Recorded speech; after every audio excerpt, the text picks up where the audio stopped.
Hello my dear students, welcome to the IMB education. आज की इस वीडियो में हम करने वाले हैं क्लास 12th बायोलॉजी का chapter number 11 biotechnology principle and process का वन शॉट यानी सिंगल वीडियो के अंदर ये चैप्टर कंप्लीट करेंगे, वो भी प्योर NCERT बेस्ड। साथ के साथ मैं आपको ये भी बताता रहूँगा कि किस लाइन से किस ईयर में नीट में क्वेश्चन आ चुका है, ताकि आपको ये पता चलता रहे कि कौन सा टॉपिक ज़्यादा इंपॉर्टेंट है और कहाँ से ज़्यादा बार नीट में क्वेश्चन आ चुके हैं।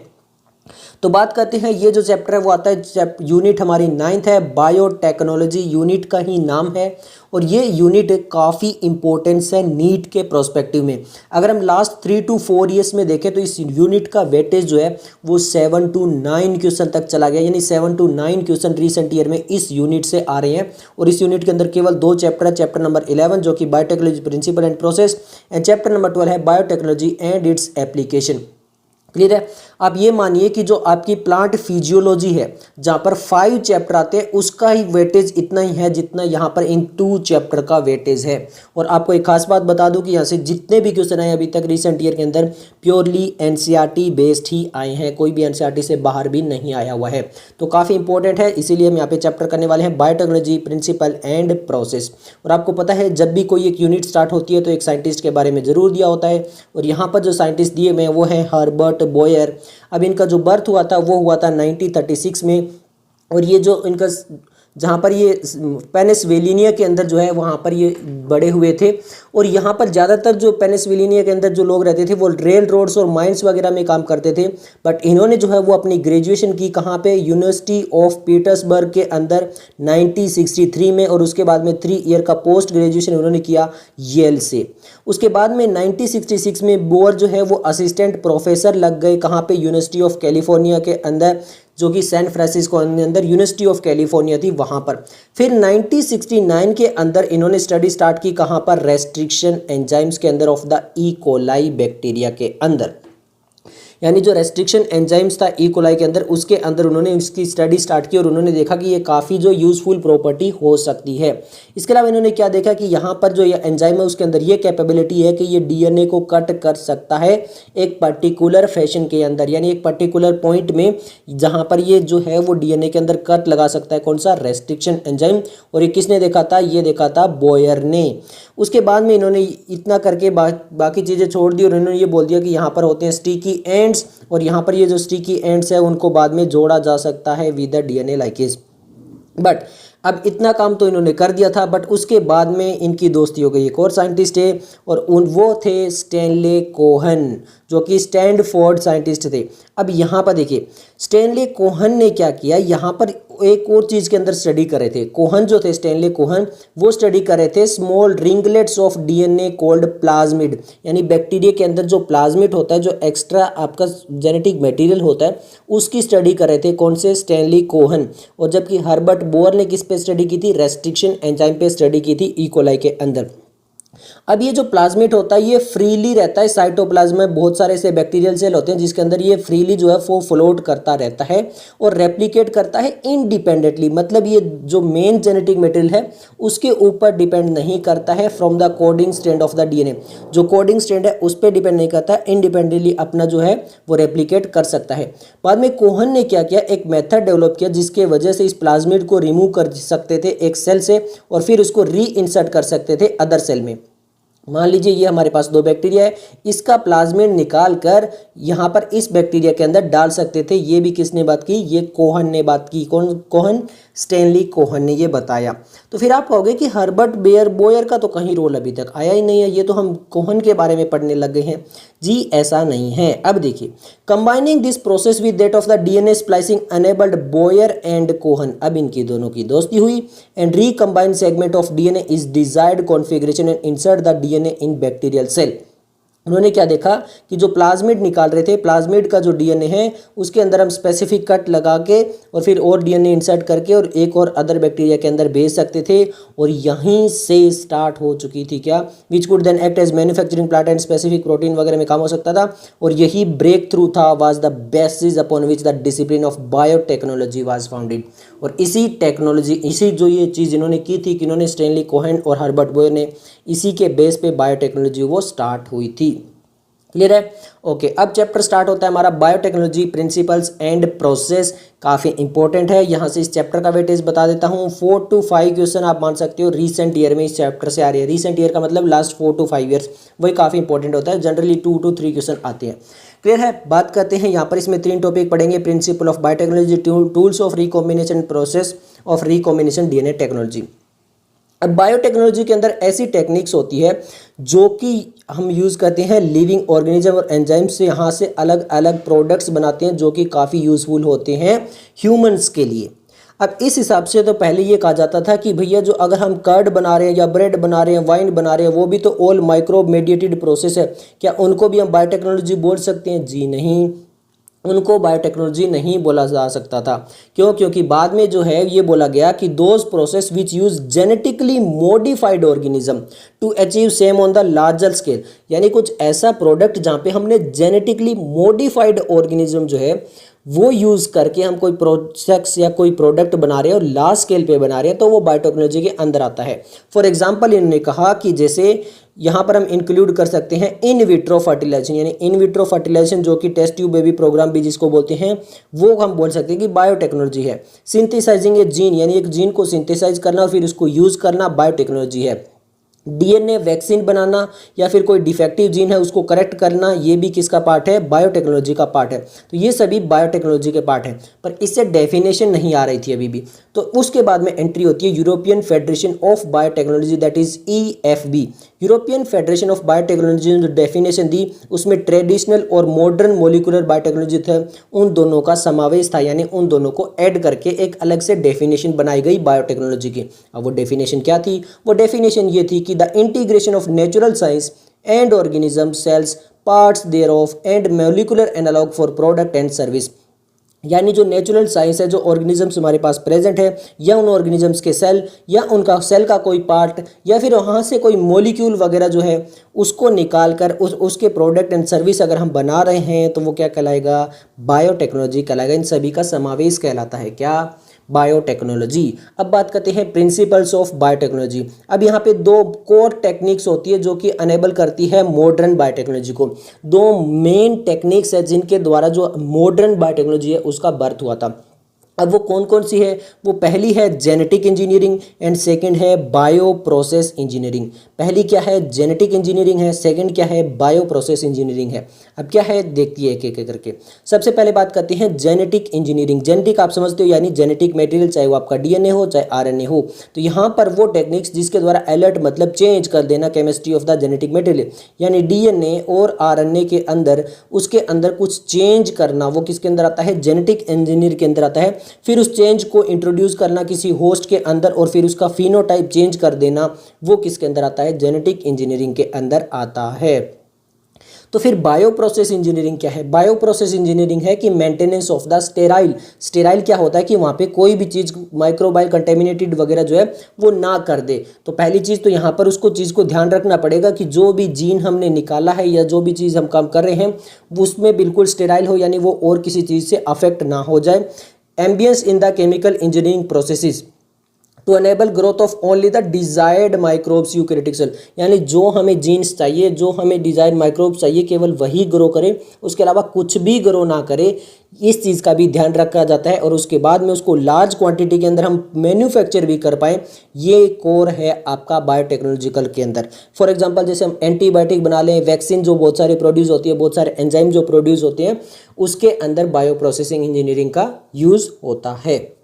क्लियर हो गया? ओके, अब हम चलते हैं आगे बात करते हैं। अब देखिए जो principle of inheritance and variation, यानी जो जेनेटिक इंजीनियरिंग वाले बात करते हैं, तो वहाँ पर हमने 2-3 चीज़ें पढ़ी थी। सबसे पहले देखिए रिप्रोडक्शन होता है 2 टाइप का, सेक्सुअल रिप्रोडक्शन और एसेक्सुअल रिप्रोडक्शन। अब जो सेक्सुअल रिप्रोडक्शन है वो ज़्यादा एडवांस्ड होता है। क्यों होता है? क्योंकि यहाँ पर ज़्यादा वेरिएशन आ सकते हैं और उसकी वजह से यूनिक कॉम्बिनेशन हो सकता है जिसमें जेनेटिक सेटअप के अंदर, और यहाँ पर ये जो है वो ऑर्गेनिज्म के लिए काफ़ी बेनिफिशियल होता है। जबकि जो एसेक्सुअल रिप्रोडक्शन होता है वहाँ पर क्या होता है? जो जेनेटिक इन्फॉर्मेशन होती है वो प्रिजर्व रहती है, यानी वहाँ पे कोई भी चेंज नहीं आता है।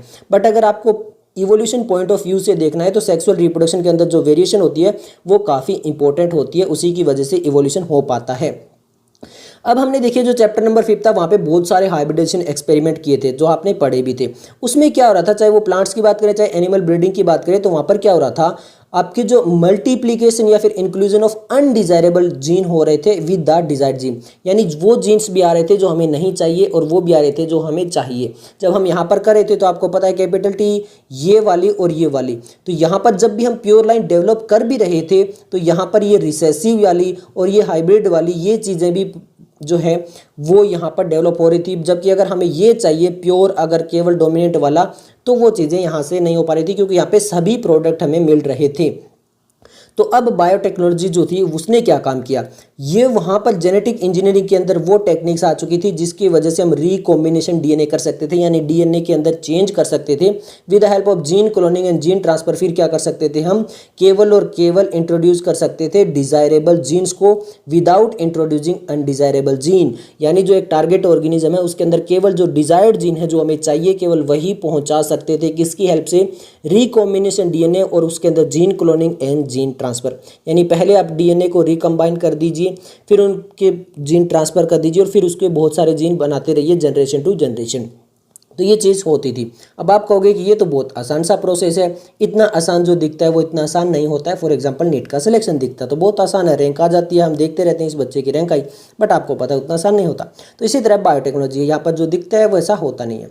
Most likely this piece of DNA not be able to multiply itself. अब होता क्या है कि आपने एक डीएनए निकाला, आपने कहा भैया मैं सीख गया हूँ डीएनए निकालना है और जो जीन मुझे चाहिए वो यहाँ पर आगे ट्रांसफर कर देना है, तो वो काम हो जाएगा। फॉर एग्जाम्पल आप कहते हो कि भैया मेरी मेमोरी थोड़ी सी वीक है तो मैं एक बार कुछ भी पढ़ लूँ वो मेरे को हमेशा याद रहना चाहिए, ऐसी मेमोरी वाला मुझे जीन मिल चुका है। अब मैं क्या करता हूँ, उस जीन को निकालता हूँ और अपने अंदर ट्रांसफ़र कर लेता हूँ। क्लियर है? तो अब यहाँ पर आगे वाली जो जनरेशन होगी उसके अंदर भी रहेगा और मेरी सारी जनरेशन में यही रहेगा कि कोई भूलेगा नहीं, एक बार पढ़ते ही याद रहेगा। यानी आप 10th करके गए, आपका बच्चा 10th में ही पैदा हो गया, मतलब उसको 10th वाला सब आता था। आप 12th करके गए, आप डॉक्टर बन के गए, वो तो ऑलरेडी डॉक्टर पैदा हो गया। तो ये हो सकता था बट ये नहीं होता है। अब क्यों नहीं होता है ये इंपॉर्टेंट है। देखिए यहाँ पर सबसे इंपॉर्टेंट है जो डीएनए लेकर आए हो वो multiply itself in the progeny cells of the organism, यानी वो आगे जब प्रोजेनी आएगी तो वहाँ पर वो नॉट एबल टू मल्टीप्लाई, यानी वो जो नेक्स्ट प्रोजेनी है उसके अंदर वो मल्टीप्लाई नहीं कर पाता है। बट अगर हम इसको इंटीग्रेट कर दे जीनोम ऑफ द रेसिपिएंट में, अगर हमारे जो जीन है जो डीएनए है उसके अंदर उसको डाल दें तब क्या होगा, it may multiply and be inherited along with the host cell. अगर ऐसा काम कर पाए तो ही क्या होगा कि ये होस्ट सेल के साथ में जो है वहाँ पर डीएनए के साथ में इंटीग्रेटेड हो जाएगा, मल्टीप्लाई कर पाएगा और फिर नेक्स्ट टू नेक्स्ट जनरेशन में पहुँच पाएगा। This is because the alien piece of DNA has become part of the chromosome. क्यों? क्योंकि जो हम लेकर आएंगे उसको क्रोमोजोम का पार्ट बनाना पड़ेगा, which has the ability to replicate, और जिसके पास एबिलिटी होती है रेप्लिकेट करने की। इसका मतलब क्या है कि जो भी डीएनए सीक्वेंस हम भेजने वाले हैं, स्पेसिफिक डीएनए सीक्वेंस, उसके अंदर ओरिजिन ऑफ रेप्लिकेशन होना बहुत ज़रूरी है। मोलिकुलर बेसिस ऑफ इनहेरिटेंस इस बायोटेक्नोलॉजी से पहले मैं रिकमेंड करूँगा, हाईली रिकमेंडेड है मॉलिकुलर बेसिस ऑफ इनहेरिटेंस। वैसे तो मैं करवा चुका हूँ और मैंने वहाँ पर भी आपको बताया था, प्लीज़ आप एक बार उस चैप्टर को भी देख लीजिए। इससे पहले वाले सभी चैप्टर हम कंप्लीट करवा चुके हैं, चाहे वो क्लास 11th हो चाहे क्लास 12th हो।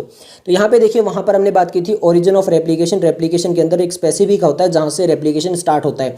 तो यहाँ पर भी अगर जो भी जीन का जो भी डीएनए का पार्ट ले रहे हैं वहाँ पर अगर ओरिजिन ऑफ रेप्लिकेशन नहीं हुई तो ये जो डीएनए है वो रेप्लिकेट ही नहीं कर पाएगा, फिर उसका कोई फ़ायदा नहीं है। तो इसमें मस्ट है कि यहाँ पर ओरिजिन ऑफ रेप्लिकेशन होना चाहिए और यही इनिशिएट करता है रेप्लिकेशन के अंदर। उसके बाद में मल्टीप्लिकेशन होगा एलियन का और वहाँ पे it need to be part of the chromosome. तो यहाँ पर क्या करना पड़ेगा, उसको क्रोमोजोम का पार्ट बनाना पड़ेगा, which is a specific sequence known as origin of replication, जहाँ पे ओरिजिन ऑफ रेप्लिकेशन हो। Thus an alien DNA is linked with the origin of replication so that the alien piece of DNA can replicate and multiply itself in the host organism. तो इसीलिए जो भेज रहे हैं उसके अंदर भी ओरिजिन ऑफ रेप्लिकेशन होना चाहिए, ताकि वहाँ पे जाके अटैच हो पाए और फिर अपना रेप्लिकेशन कर पाए। This can also be called as the cloning और making multiple identical copy of any template DNA. अब इससे होगा क्या, अगर वहाँ पे ओरिजिन ऑफ रेप्लिकेशन है तो वो एक डीएनए हम लेकर आएंगे, फिर उसके अंदर ओरिजिन ऑफ रेप्लिकेशन है तो वो रेप्लिकेट करके पहले 2 बनाएगा, फिर 2 से 4 बनेंगे और फिर 4 से इस टाइप से बनते जाएंगे। पर यहाँ पर क्योंकि जेनेटिक मटेरियल सेम है, कोई भी वेरिएशन नहीं आ रहा है, तो वो क्लोनिंग होती जाएगी और ऐसे बहुत सारे मेकिंग मल्टीपल आइडेंटिकल कॉपी हम बना लेंगे। टेम्पलेट मैं पहले ही बता चुका हूँ, जो सैम्पल डीएनए जो हमने निकाला था उसके। क्लियर है? अब आप कहोगे भैया ये ठीक चीज़ें समझ में आ रही है, पर ऐसा सबसे पहले किया किसने था? तो सबसे पहले ऐसा काम किया था जो अभी हम पढ़ के आए थे उन्होंने। Let us found the first instance of the construction of artificial. यहाँ पर कंस्ट्रक्शन फर्स्ट जो हुआ था वो linking of A gene encoding antibiotic resistance gene with a native plasmid. यहाँ के क्या किया गया था, काफ़ी इंपॉर्टेंट है, यहाँ पर लिंक करवाया गया था एक एंटीबायोटिक रेजिस्टेंस जीन प्लाज्मिड के अंदर, यानी एक एंटीबायोटिक रेजिस्टेंस जीन एक प्लाज्मिड में डाला गया और फिर उस प्लाज्मिड को एक अदर जो है बैक्टीरिया वगैरह उसके अंदर इंट्रोड्यूस किया गया। काफ़ी इंपॉर्टेंट है ये वाला सेक्शन, क्योंकि यहाँ से 2014 और 2016 में क्वेश्चन आ चुका है। अब प्लाज्मिड क्या होता है, ध्यान से देखिए, autonomously replicating circular extra chromosomal DNA, नाम में ही सब कुछ है। ऑटोनोमसली मतलब इसलिए डिपेंड नहीं है मेन जेनेटिक मटेरियल पे, अपने आप जो है वो डिवाइड हो सकता है, रेप्लिकेट कर सकता है, सर्कुलर होता है ये, और ये क्रोमोसोमल में एक्स्ट्रा है, मतलब मेन नहीं है ये, उसके अलावा है। अब ये जो प्लाज्मिड है, ये जो एंटीबायोटिक रेजिस्टेंस जीन था, ये किसके अंदर, of salmonella टाइफीमोरियम।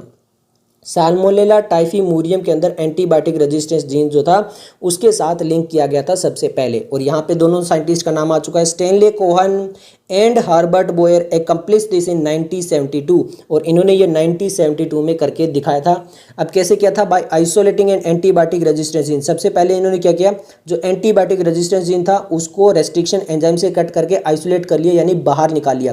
Bye cutting out a piece of DNA from a plasmid which was responsible for conferring antibiotic resistance gene, यानी जिसके पास भी वो एंटीबायोटिक रेजिस्टेंस जीन था उससे कट करके बाहर निकाल लिया।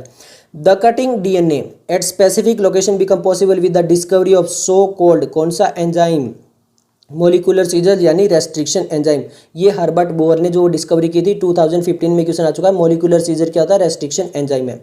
अब यहाँ पे जो कट पीस ऑफ डीएनए था उसको लिंक किया गया प्लाज्मिड डीएनए के पास में, और फिर ये जो प्लाज्मिड डीएनए वो वेक्टर की तरह काम करता है। वेक्टर की तरह क्या काम करता है, मतलब ये एक बैक्टीरिया है, ये जो प्लाज्मिड है ये नंबर 1 है, ये नंबर 2 वाला बैक्टीरिया, तो इस 1 से 2 में पहुंचाने का काम करेगा कौन, प्लाज्मिड यानी वेक्टर।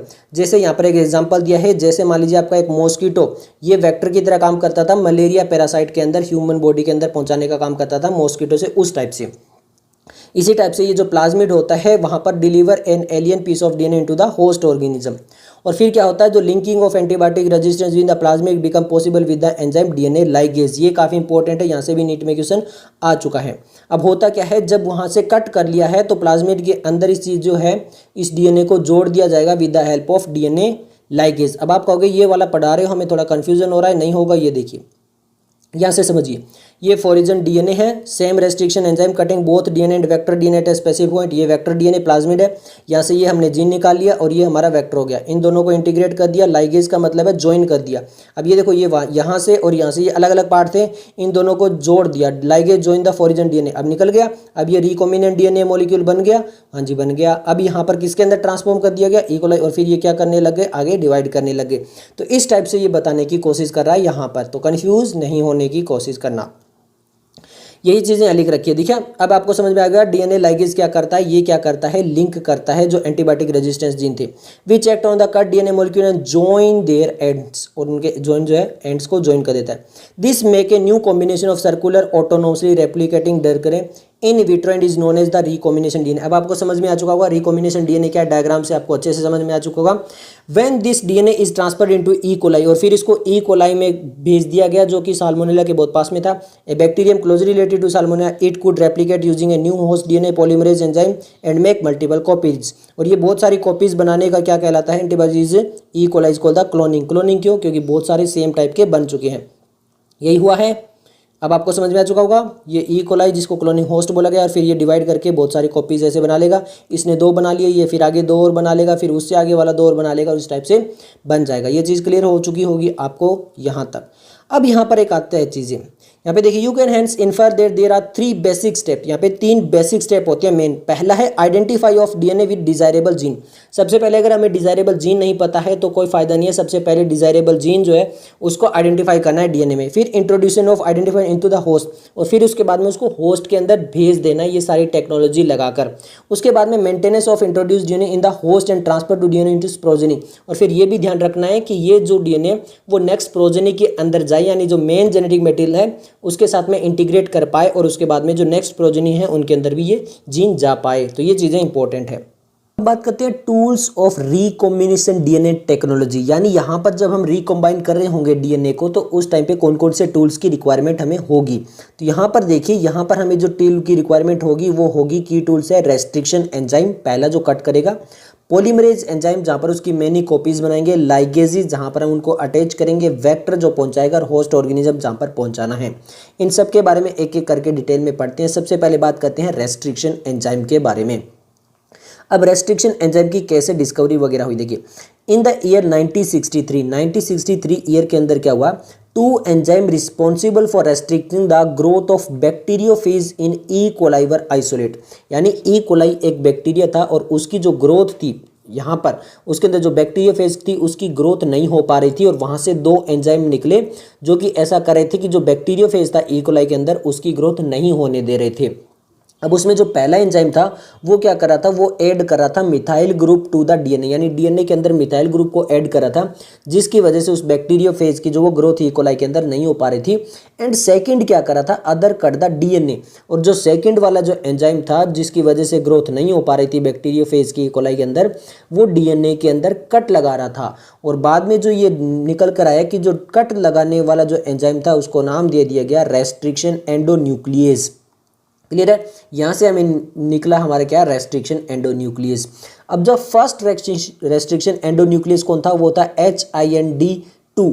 अब यहाँ पर इसको बोलते हैं HIND2 बोल सकते हो, या फिर मेन इसको बोला जाता है HIND2। अब यहाँ से जो है हमारा क्वेश्चन आ चुका है नीट 2016 के अंदर। अब इसका फंक्शन क्या होता है देखिए, बट यहाँ पर ये जो एंडोन्यूक्लियस है HIND2 इसको निकाल तो लिया गया, बट डिपेंड करता था स्पेसिफिक डीएनए न्यूक्लियोटाइड सीक्वेंस, यानी एक स्पेसिफिक जब सीक्वेंस होगा न्यूक्लियोटाइड का डीएनए के अंदर तभी ये वर्क करेगा और तभी वहाँ पर अंदर जो वो कट लगाएगा। Was isolated and characterised 5 year later, यहाँ पर इसको कट करके निकाल तो लिया गया, बट इसके क्या क्या करेक्टर है और ये कैसे फंक्शन करता है वो 5 साल बाद में पता चला कि ये इस टाइप से वर्क करता है। It was found that HIND2 ये क्या करता है, always cut DNA molecule eight a particular point by recognising A specific sequence, यानी पहले क्या करता है, ये जो 6 बेस पेयर होते हैं, मान लीजिए ये हमारे पास GATACG, तो ये मान लीजिए हमारे पास टोटल 6 बेस, मान लीजिए ये इसका एक स्पेसिफिक सीक्वेंस है, जब ये सीक्वेंस आएगा तभी ये कट लगाएगा, 6 बेस पेयर का ये सीक्वेंस आएगा तभी ये कट लगाएगा, अगर ये नहीं आएगा तो HIND2 जो है वो कुछ भी कट नहीं करेगा डीएनए मॉलिक्यूल को।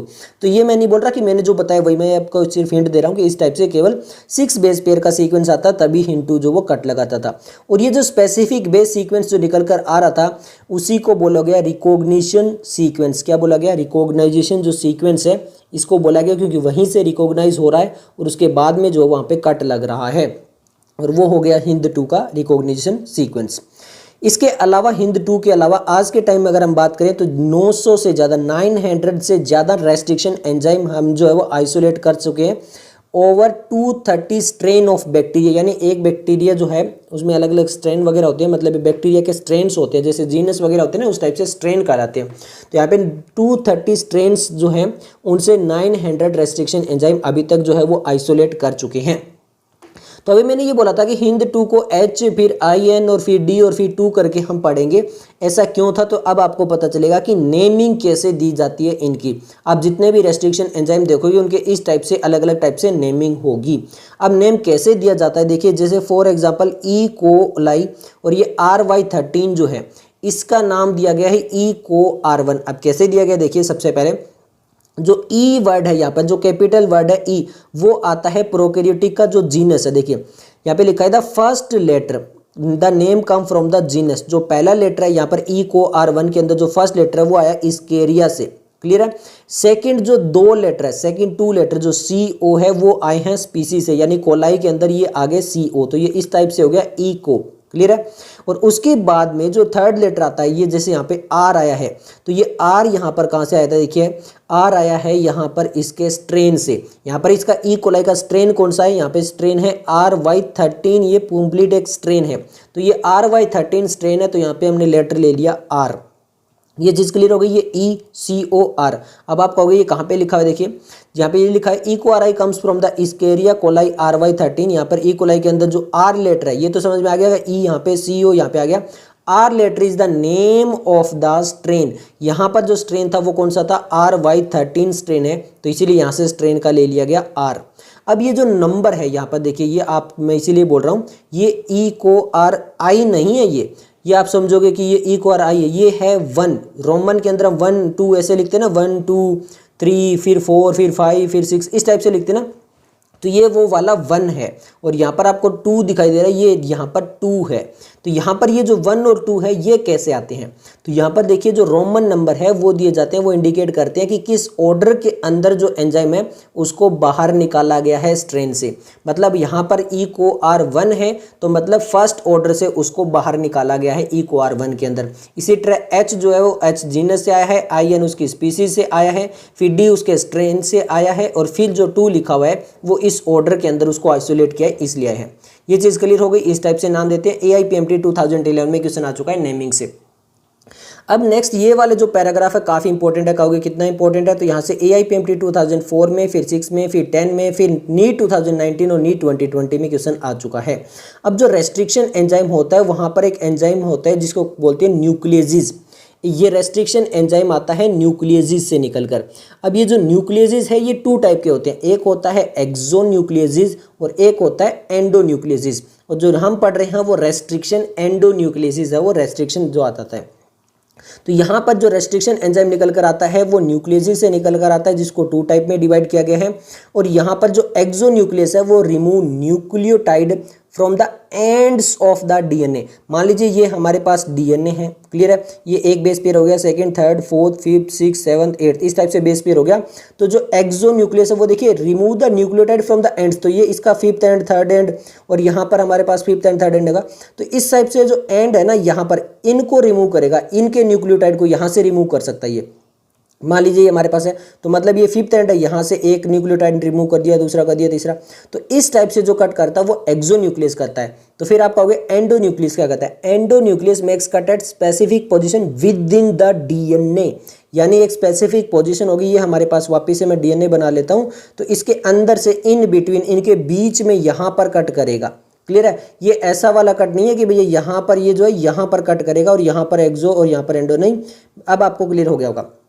अब देखिए, अब ये जो ईच रेस्ट्रिक्शन एंडोन्यूक्लियस है ये क्या काम करता है, तो जो रेस्ट्रिक्शन एंडोन्यूक्लियस है सबसे पहले तो वो इंस्पेक्टिंग करता है length of A DNA sequence, कि यानी ये जो डीएनए सीक्वेंस है उसकी लेंथ कितनी है, वो छोटा है, स्मॉल है या बहुत लॉन्ग है। जब वो एक स्पेसिफिक रिकॉग्नाइजेशन सीक्वेंस पहले लेंथ देख लेता है, फिर उसके बाद में वो फाइंड आउट करता है स्पेसिफिक रिकॉग्नाइजेशन सीक्वेंस, यानी वो एक रिकॉग्नाइजेशन सीक्वेंस जहां पर वो कट लगा पाए। हर एक एंजाइम के लिए जो रेस्ट्रिक्शन एंजाइम होते हैं उसके लिए स्पेसिफिक रिकॉग्निशन सीक्वेंस होता है। फिर उसके बाद में वो उसके साथ बाइंड करता है डीएनए के साथ में, और फिर कट कर देता है ईच ऑफ द 2 स्ट्रैंड। काफी इंपॉर्टेंट है, यहाँ पे सिंगल करेक्ट इनकरेक्ट में ये पूछ लिया गया था, केवल ये इतना डिफरेंस दे दिया गया था। कट ऑफ द 1 स्ट्रैंड, जी नहीं, दोनों के दोनों स्ट्रैंड पे कट लगाता है। जो डबल हेलिक्स होगा, ये 2 है तो इन दोनों के ऊपर कट लगाएगा at specific position in their sugar phosphate backbone. और ये आपको मॉलिक्यूलर बेसिस ऑफ इनहेरिटेंस में बैकबोन आपने पढ़ा था कि अंदर होते हैं नाइट्रोजनस बेस, ये होते हैं, और जो आपका शुगर होता है पेंटोज शुगर और जो फॉस्फेट होता है ये दोनों मिलकर बनाते हैं बैकबोन। तो यहाँ पर ये दोनों स्ट्रैंड के बैकबोन में भी कट लगाएगा। Each restriction endonuclease recognizes specific palindromic nucleotide sequence in the DNA। तो हर एक जो होता है वो पैलिंड्रोमिक न्यूक्लियोटाइड सीक्वेंस को पहले रिकॉग्नाइज करता है। अब आप कहोगे ये पैलिंड्रोमिक न्यूक्लियोटाइड सीक्वेंस क्या होता है, तो यहाँ पर देखिए, पैलिंड्रोमिक का मतलब होता है जहां पर जो लेटर है वो सेम रहे दोनों साइड से, चाहे फॉरवर्ड से रीड करे चाहे बैकवर्ड से। फॉर एग्जांपल दिया है मलयालम। अब यहाँ से देखिए MALAYALAM, क्लियर है। अब इधर से भी रीड करेंगे तो वही आएगा MALAYALAM। तो चाहे इसको इधर से रीड करो चाहे इधर से रीड करो सेम आता है, तो उसको बोलते हैं पैलिंड्रोमिक न्यूक्लियोटाइड सीक्वेंस। और इसी टाइप से यहाँ पर दिया हुआ है, देखिए for example the following sequence read the same on the 2 strand, that is 5 to 3 direction, that is also 3 to 5। अब ध्यान से देखिए, ये है पैलिंड्रोमिक न्यूक्लियोटाइड सीक्वेंस। अब आप कहोगे यहाँ से रीड कर रहा हूँ GAATTC आ रहा है और इधर से तो CTTAAG आ रहा है। तो आपको ये भी याद रखना है कि ये वाला हम दो स्ट्रैंड है, एक अपर वाला है और एक लोअर वाला है। अब अपर वाले में 5 डायरेक्शन से चलिए, 5 से पहले क्या आ रहा है जी, फिर ए, फिर ए, फिर टी, फिर टी, फिर सी। इधर से भी 5 वाले से रीड करिए, क्या आ रहा है जी, फिर ए, फिर ए, फिर टी, फिर टी, फिर सी। तो ये याद रखना है। यहाँ पर आपको कंफ्यूज इस टाइप से कर दिया जाएगा कि ये दोनों एक साइड दे दिए जाएंगे 5 और 5 और 3 और 3 और सेम ऐसा लिख दिया जाएगा। तो इसमें आपको याद रखना है कि वो पैलिंड्रोमिक नहीं होगा। तो ये जो एंड्स लिखे हैं ये बहुत इंपॉर्टेंट है कि ये 5 to 3 और 3 to 5 वाला। क्लियर हो गया? इस चीज़ को ध्यान रखिए। तो इस स्ट्रैंड में हम 5 से 3 जा रहे हैं तो सेम आ रहा है, इसमें भी 5 से 3 जा रहे हैं तो सेम आ रहा है, बट इसको इधर लिख दिया जाएगा तो ये गलत हो जाएगा। तो ये भी आपको ध्यान रखना है। क्लियर है? ओके, अब यहाँ पर ये चीज़ क्लियर होगी। अब एक चीज़ देखिए, यहाँ पे डायग्राम से क्वेश्चन पूछ लिया था नीट के अंदर, बहुत इंपॉर्टेंट है, फिर बता रहा हूँ बहुत ज़्यादा इंपॉर्टेंट है। ई को R1 कहाँ पर कट लगाता है? देखिए ई को R1 जो अभी पढ़ा था जिसका name, cut the DNA between the basis of G and A only when the sequence GAATTC, यानी जो अभी पैलिंड्रोमिक न्यूक्लियोटाइड सीक्वेंस हमने पढ़ा है GAATTC वाला, वो ई को R1 का है। और एक यहाँ पर ये वर्ड में कंफ्यूज होता है कि ये G एंड A के बीच में कट कैसे लगाएगा। तो ध्यान से देखिए, ये G है, ये A है, A है, T है, T है, C है। अब इस G और A के बीच में यहाँ पे ये येलो से एरो देखिए, ध्यान से देखिए, ये AATTC आया, मतलब ये जो G और A है यहाँ पर कट लगाया है उसने, यहाँ पर कट लगाया जो एरो दिया है। तो अब इधर इधर वाले आए हैं केवल डबल A और डबल टी वाले, ये चीज़ है। इसीलिए इन्होंने कहा है कि G और A के बीच में कट लगाएगा जब ये वाला सीक्वेंस होगा। अब ये देखिए ध्यान से, ये वेक्टर है, ये फॉरिजन DNA, सेम टाइप से कट लगाए। यहाँ पर भी AATT के बीच में कट लगाए, यहाँ पे भी AATT के बीच में कट लगाए। तो यहाँ पर भी देखिए इसके सामने जो है वो कॉम्प्लीमेंट्री आ गए हैं, मतलब A के सामने T आ गया है और T के सामने A आ गया है। तो ये बनाते हैं स्टिकी एंड। यहाँ पर ये हो गया स्टिकी एंड, जहाँ पे हाइड्रोजन बॉन्ड बन पाएगी। आपको पता है A और T के बीच में कितने हाइड्रोजन बॉन्ड होंगे? डबल हाइड्रोजन बॉन्ड होंगे। उसकी वजह से वो ज्वाइन कर पाएगा। मॉलिक्यूलर बेसिस ऑफ इनहेरिटेंस में डिटेल में पढ़ा था और ये DNA फ्रेगमेंट ज्वाइन कर गया स्टिकी एंड से, रिकॉम्बिनेशन DNA बना लिया। क्लियर है? अब ये जो हमने न्यूक्लियोटाइड सीक्वेंस यहाँ पे बताई, ये काफ़ी इंपॉर्टेंट है। कितना इंपॉर्टेंट है? तो 2010 में, फिर 11 में, उसके बाद में 19 में और 2020 में क्वेश्चन यहाँ से आ चुके हैं। तो काफ़ी इंपॉर्टेंट यहाँ से हो जाता है। अब मैंने आपको बता दिया था यही चीज़ यहाँ पे आगे चल रही है। देखिए, restriction enzyme cut the strand of DNA little away from the centre. ये चीज़ आपको क्लियर आ चुकी होगी। जो पैलिंड्रोमिक साइट होगी उससे थोड़ा सा अवे जाके होगा, but between the same two bases, पर दोनों बेसिस सेम होंगे ऑफ द ऑपोजिट स्ट्रैंड। जो ऑपोजिट स्ट्रैंड है उसके बिल्कुल सेम होंगे। यहाँ पर देखिए इस टाइप से, मतलब यहाँ पर ये जो G वाला था ये सेम कट किया था। ऐसा नहीं है कि जैसे मान लीजिए ऐसे करके और ऐसे कट लगा दे, इस टाइप से कट नहीं लगाता है, सेम बेस पे कट लगाता है। ये चीज़ क्लियर हो गई होगी। This leaves the single strand portion at the end. यहाँ पर केवल सिंगल स्ट्रैंड रह जाता है। There are overhanging stretch called sticking end. जो ओवर हैंगिंग स्ट्रेच करते रहते हैं वो स्टिकी एंड कहलाते हैं। ये इनको स्टिकी एंड क्यों कहते हैं? Because they are formed hydrogen bond. क्यों? With their complementary cut counterparts. तो मैंने आपको यही बताया था कि स्टिकी एंड क्यों कहलाते हैं, क्योंकि ये हाइड्रोजन बॉन्ड बना पाएंगे जो उनके काउंटर पार्ट्स है। The stickiness of the end facilitate the action of the enzyme DNA ligase. और उसकी वजह से DNA लाइगेज वर्क करेगा और उनके बॉन्ड बनवा देगा और वहाँ पर वो ज्वाइन हो जाएगा। ये चीज़ यहाँ पर आपको दिखाई दे रही होगी। यहाँ पर देखिए ये दो बॉन्ड बनाई, ये येलो कलर में दिखाया गया कि यहाँ पर जो है वो बॉन्ड बना के इसके साथ में ज्वाइन कर लिया। अब ये जो आपका स्टिकी एंड लिखा हुआ है वो काफ़ी इंपॉर्टेंट है। अब आप कहोगे कितना इंपॉर्टेंट है? तो यहाँ से 2008 में, फिर 16 में और 2020 में क्वेश्चन आ चुका है। क्लियर है? ओके, अब बात करते हैं रेस्ट्रिक्शन एंडोन्यूक्लियस। और कहाँ है? देखिए, restriction endonuclease are used in the genetic engineer to form recombination molecule of DNA which are composed of DNA from the different source of genome when cut of the same restriction enzyme. ये काफ़ी important है कि दोनों जगह same restriction enzyme जो वो cut किया जाएगा। फॉरिजन DNA में भी और वेक्टर में सेम रेस्ट्रिक्शन एंजाइम है, मतलब जो यहाँ पर रेस्ट्रिक्शन एंजाइम यूज किया वही यहाँ पर किया है। अलग अलग नहीं कर सकते क्योंकि वो अलग अलग फिर क्या करेगा, अलग अलग जगह कट लगा देगा, फिर वो ज्वाइन ही नहीं हो पाएंगे।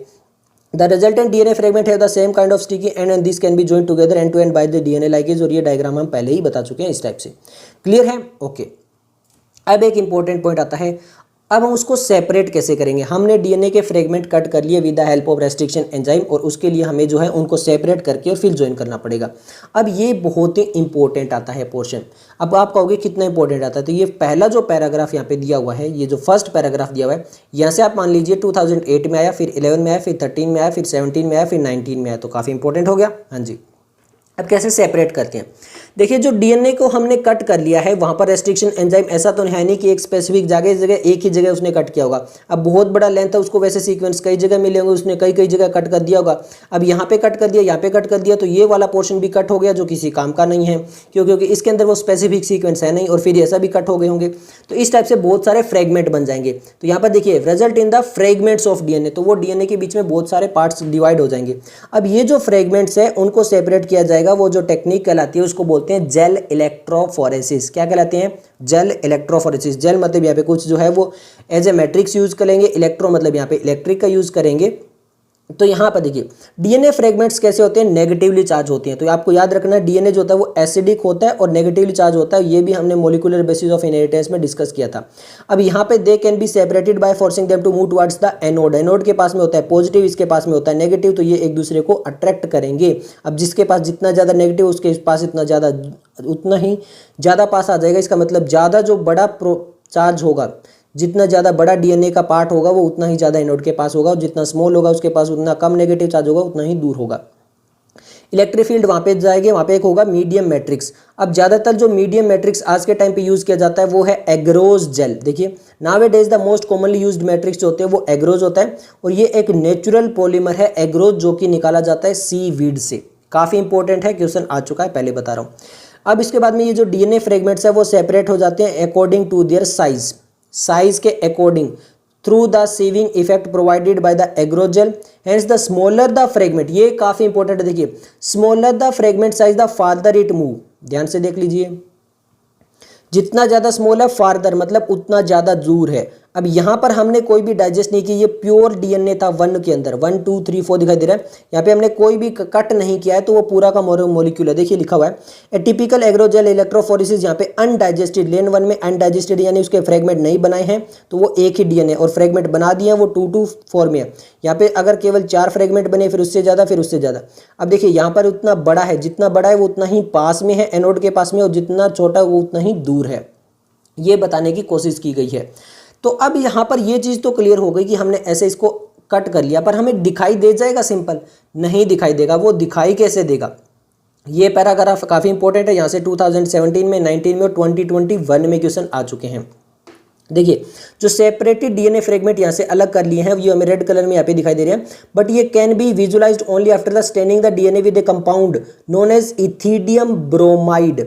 तो ये जो हमने डाला है, इसको पहले तो एग्रोज जेल के अंदर डाल दिया, फिर इसको सेपरेट करके अगर बाहर निकालेंगे और हमें देखना है, तो वहाँ पे पहले हम क्या करेंगे, इसको स्टेन करेंगे, इसके साथ होली खेलेंगे with a compound known as ethidium bromide, और फिर उसके बाद एक्सपोज करेंगे यूवी रेडिएशन का, और फिर हमें ये दिखाई देंगे। क्यों? क्योंकि देखिए, you can not see the pure DNA fragment in the visible light. तो विजिबल लाइट के अंदर हम डीएनए फ्रेगमेंट्स को नहीं दिखा सकते हैं, और विदाउट स्टेनिंग, तो इसीलिए स्टेन करते हैं इथिडियम ब्रोमाइड से। काफ़ी इंपॉर्टेंट है, बता रहा हूँ। और फिर उसके बाद में यूवी रेडिएशन डाल के हम देखते हैं।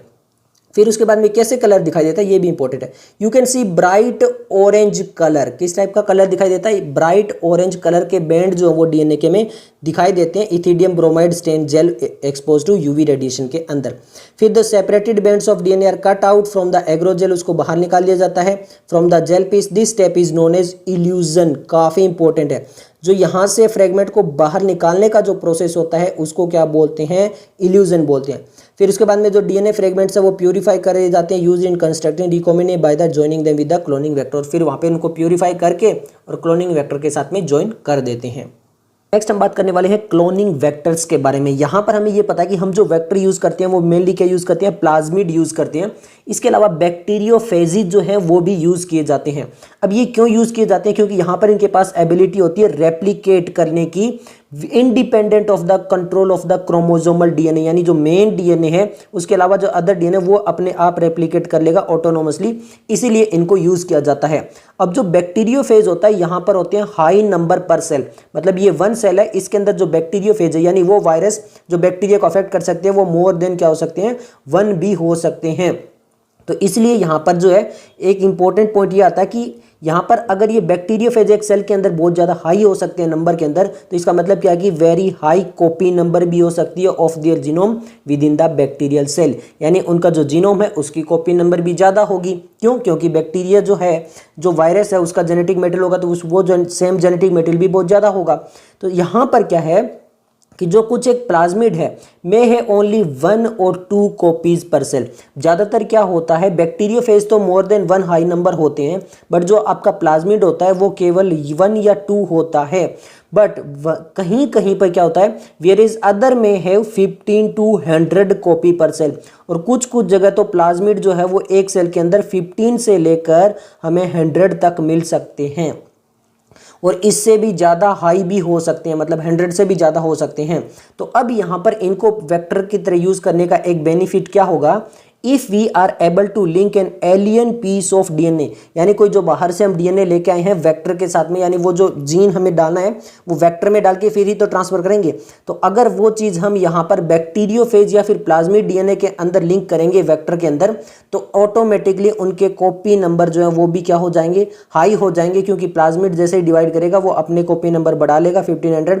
इस तरह जो बैक्टीरियोफेज है वो भी हाई नंबर पे करेगा। तो यहाँ पर क्या होगा, multiply its number equal to the copy number of the plasmid of the bacteriophage, यानी उस सेल के अंदर जितने प्लाज्मिड बनते जाएंगे उतने ही हमारा जो एलियन पीस वाला है उसके कॉपी नंबर बन जाएंगे, यानी क्लोनिंग हो जाएगी। अब समझ में आ चुका होगा क्लोनिंग वेक्टर क्या पर है। तो यहाँ पर जो वेक्टर आज के टाइम पे हम यूज़ करते हैं उनके अंदर दो चीज़ें बहुत इंपॉर्टेंट होनी चाहिए। पहला होना चाहिए, they help easy linking of origin DNA, यानी जो बाहर से डीएनए लेके आए हैं वो इजीली लिंक कर जाना चाहिए, वो वेक्टर ज़्यादा अच्छा होता है। और सेकंड क्या है, selection of recombinant from non recombinant, यानी ये भी हम सेलेक्ट कर पाएँ कि देखिए मान ली हमारे पास 2 प्लाज्मिड है, क्लियर है, ये 1 वाला ये 2 वाला, हमने क्या किया, लिंक कर दिया इन दोनों के साथ में डीएनए। अब ऐसा नहीं है कि हर एक के साथ में लिंक हो जाएगा, तो यानी इस नंबर 1 वाले के साथ में जो है वो हमारा लिंक जो है वो सक्सेसफुल हो गया, और यहाँ पर हमारा अनसक्सेसफुल रहा नंबर 2 प्लाज्मिड के साथ में। तो इसके बाद में हम ये भी सेलेक्ट कर पाए कि किसके साथ में लिंक हुआ है और किसके साथ में लिंक नहीं हुआ है, वो चीज़ भी हमें पता होनी चाहिए। वो कैसे होगी, वो सिलेक्टेबल मार्कर अभी पढ़ेंगे। तो यहाँ पर लिखा हुआ है देखिए, ये वाले जो फीचर्स होते हैं वो रिक्वायर्ड होते हैं to facilitate the cloning into a vector, यानी यहाँ पर वेक्टर की क्लोनिंग करने के लिए यहाँ पर ये चीज़ें होनी चाहिए। पहला क्या है, ओरिजिन ऑफ रेप्लिकेशन, काफ़ी बार पढ़ चुके हो, और यहाँ से आपका क्वेश्चन भी आ चुका है नीट 2020 में। देखिए ये जो सीक्वेंस होता है, जो आपका ओरिजिन ऑफ रेप्लिकेशन, हम काफ़ी बार पढ़ चुके हैं। From where the replication start, आपको पता है कि यहीं से जो है वो रेप्लिकेशन स्टार्ट होती है, ओरिजिन का मतलब ही होता है कहीं से स्टार्ट होना। And any piece of DNA well link to its sequence can be made to replicate within the host cell, और अगर जो डीएनए का पीस है वहाँ पे ओरिजिन ऑफ रेप्लिकेशन है तो वो क्या कर पाएगा, रेप्लिकेट कर पाएगा होस्ट सेल के अंदर। इसीलिए this sequence is also responsible for controlling the copy number of the linked DNA. अब यहाँ पे क्वेश्चन इस टाइप से पूछा जा सकता है कि कौन जो है वो कॉपी नंबर को कंट्रोल करता है, कौन रिस्पॉन्सिबल है कि कितनी कॉपीज बनेगी, तो वो ओरिजिन ऑफ रेप्लिकेशन है। क्लियर हो गया। So if one want to recover many copies of the target DNA, यानी हमने जो टारगेट डीएनए भेजा उसकी बहुत सारी अगर कॉपी चाहिए, clone in a vector whose origin support high copy number, तो इसका मतलब है कि यहाँ पे जो ओरिजिन ऑफ रेप्लिकेशन है वो सपोर्ट करना चाहिए हाई कॉपी नंबर को, तभी जो है वो वेक्टर भी ज़्यादा कॉपीज उसकी बना पाएगा। ये चीज़ आपको समझ में आ चुकी होगी। अब आते हैं सेलेक्टेबल मार्कर पे। सेलेक्टेबल मार्कर काफ़ी इंपॉर्टेंट है, यहाँ से 2 बार क्वेश्चन आ चुके हैं, 2017 में और 2019 में। क्लियर है, ओके। अब देखिए बहुत ही आसान सा है। ओरिजिन ऑफ रेप्लिकेशन तो हमें पता है कि वो तो वेक्टर के अंदर रिक्वायरमेंट होनी चाहिए, उसके बिना तो कुछ होगा नहीं। अब उसके अलावा होनी चाहिए सेलेक्टेबल मार्कर। सिंपल है, देखो सेलेक्टेबल का मतलब क्या हो गया, सेलेक्ट करना, यानी नॉन रिकॉम्बिनेंट एंड रिकॉम्बिनेंट। अब रिकॉम्बिनेंट यहां पर होगा जहां पर हम एलियन जो डीएनए है उसको वेक्टर के साथ में लिंक कर पाएंगे तो वो बन जाएगा रिकॉम्बिनेंट। और अगर हमारा जो एलियन पीस ऑफ डीएनए है उसको हम वेक्टर के साथ में लिंक नहीं कर पाए तो वो बन जाएगा नॉन रिकॉम्बिनेंट। ये चीज़ आपको याद रखनी है, मैं अपनी अच्छी कोशिश करूंगा कि आपको समझ में आ जाए। Which help to identify and elimination, यानी आइडेंटिफाई कर पाएं और उसको एलिमिनेट कर पाएं नॉन ट्रांसफॉर्मेंट्स। अब नॉन रिकॉम्बिनेंट को नॉन ट्रांसपोर्ट बोला है। And selectively permitting the growth of the transformants यहाँ पे रिकॉम्बिनेशन वाले हैं, यानी वेक्टर के साथ में एलियन डीएनए वाले। ज़्यादा कंफ्यूज होने वाली बात नहीं है। क्लियर है। अब देखिए ट्रांसफॉर्मेशन ये क्या होता है, transformation is a process through which the piece of DNA is introduce in the host bacterium. You will study the process in subsequent section, यानी वो प्रोसेस जिसके द्वारा पीस ऑफ डीएनए जो है वो इंट्रोड्यूस किया जाएगा एक होस्ट बैक्टीरिया के अंदर। क्लियर है। अब आप कहोगे कि यहाँ पर किसको हम सिलेक्टेबल मार्कर की तरह यूज कर सकते हैं। देखिए normally the genes encoding resistance to antibiotics such as ampicillin हो गया, क्लोराम्फेनिकोल हो गया, टेट्रासाइक्लिन हो गया, केनामाइसिन हो गया, इनको बोला जाता है, ये सेलेक्टेबल मार्कर है।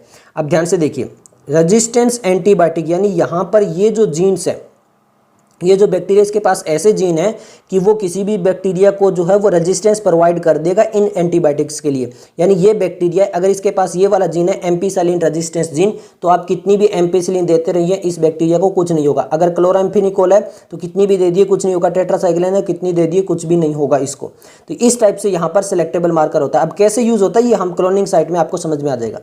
द नॉर्मल ई कोलाई जो होता है उसके पास में do not carry any resistance gene again any of these antibiotics.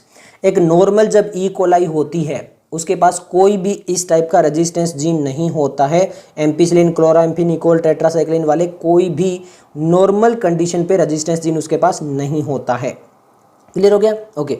अब हम पढ़ते हैं क्लोनिंग साइट। मतलब यहाँ पर दो चीजें तो हो चुकी है, ओरिजिन ऑफ रेप्लिकेशन होना चाहिए, सिलेक्टेबल मार्कर होना चाहिए। अब आते हैं क्लोनिंग साइट क्या होती है। In order to link the alien DNA, यानी हमें अगर एलियन डीएनए लिंक करना है किसके साथ में, the vector need to have very few preferably single recognition site. यानी रिकॉग्नाइजेशन साइट क्या होनी चाहिए, बहुत ही कम होनी चाहिए, ज्यादातर तो सिंगल रिकॉग्नाइजेशन साइट होनी चाहिए किसी भी एक रेस्ट्रिक्शन एंजाइम्स के लिए।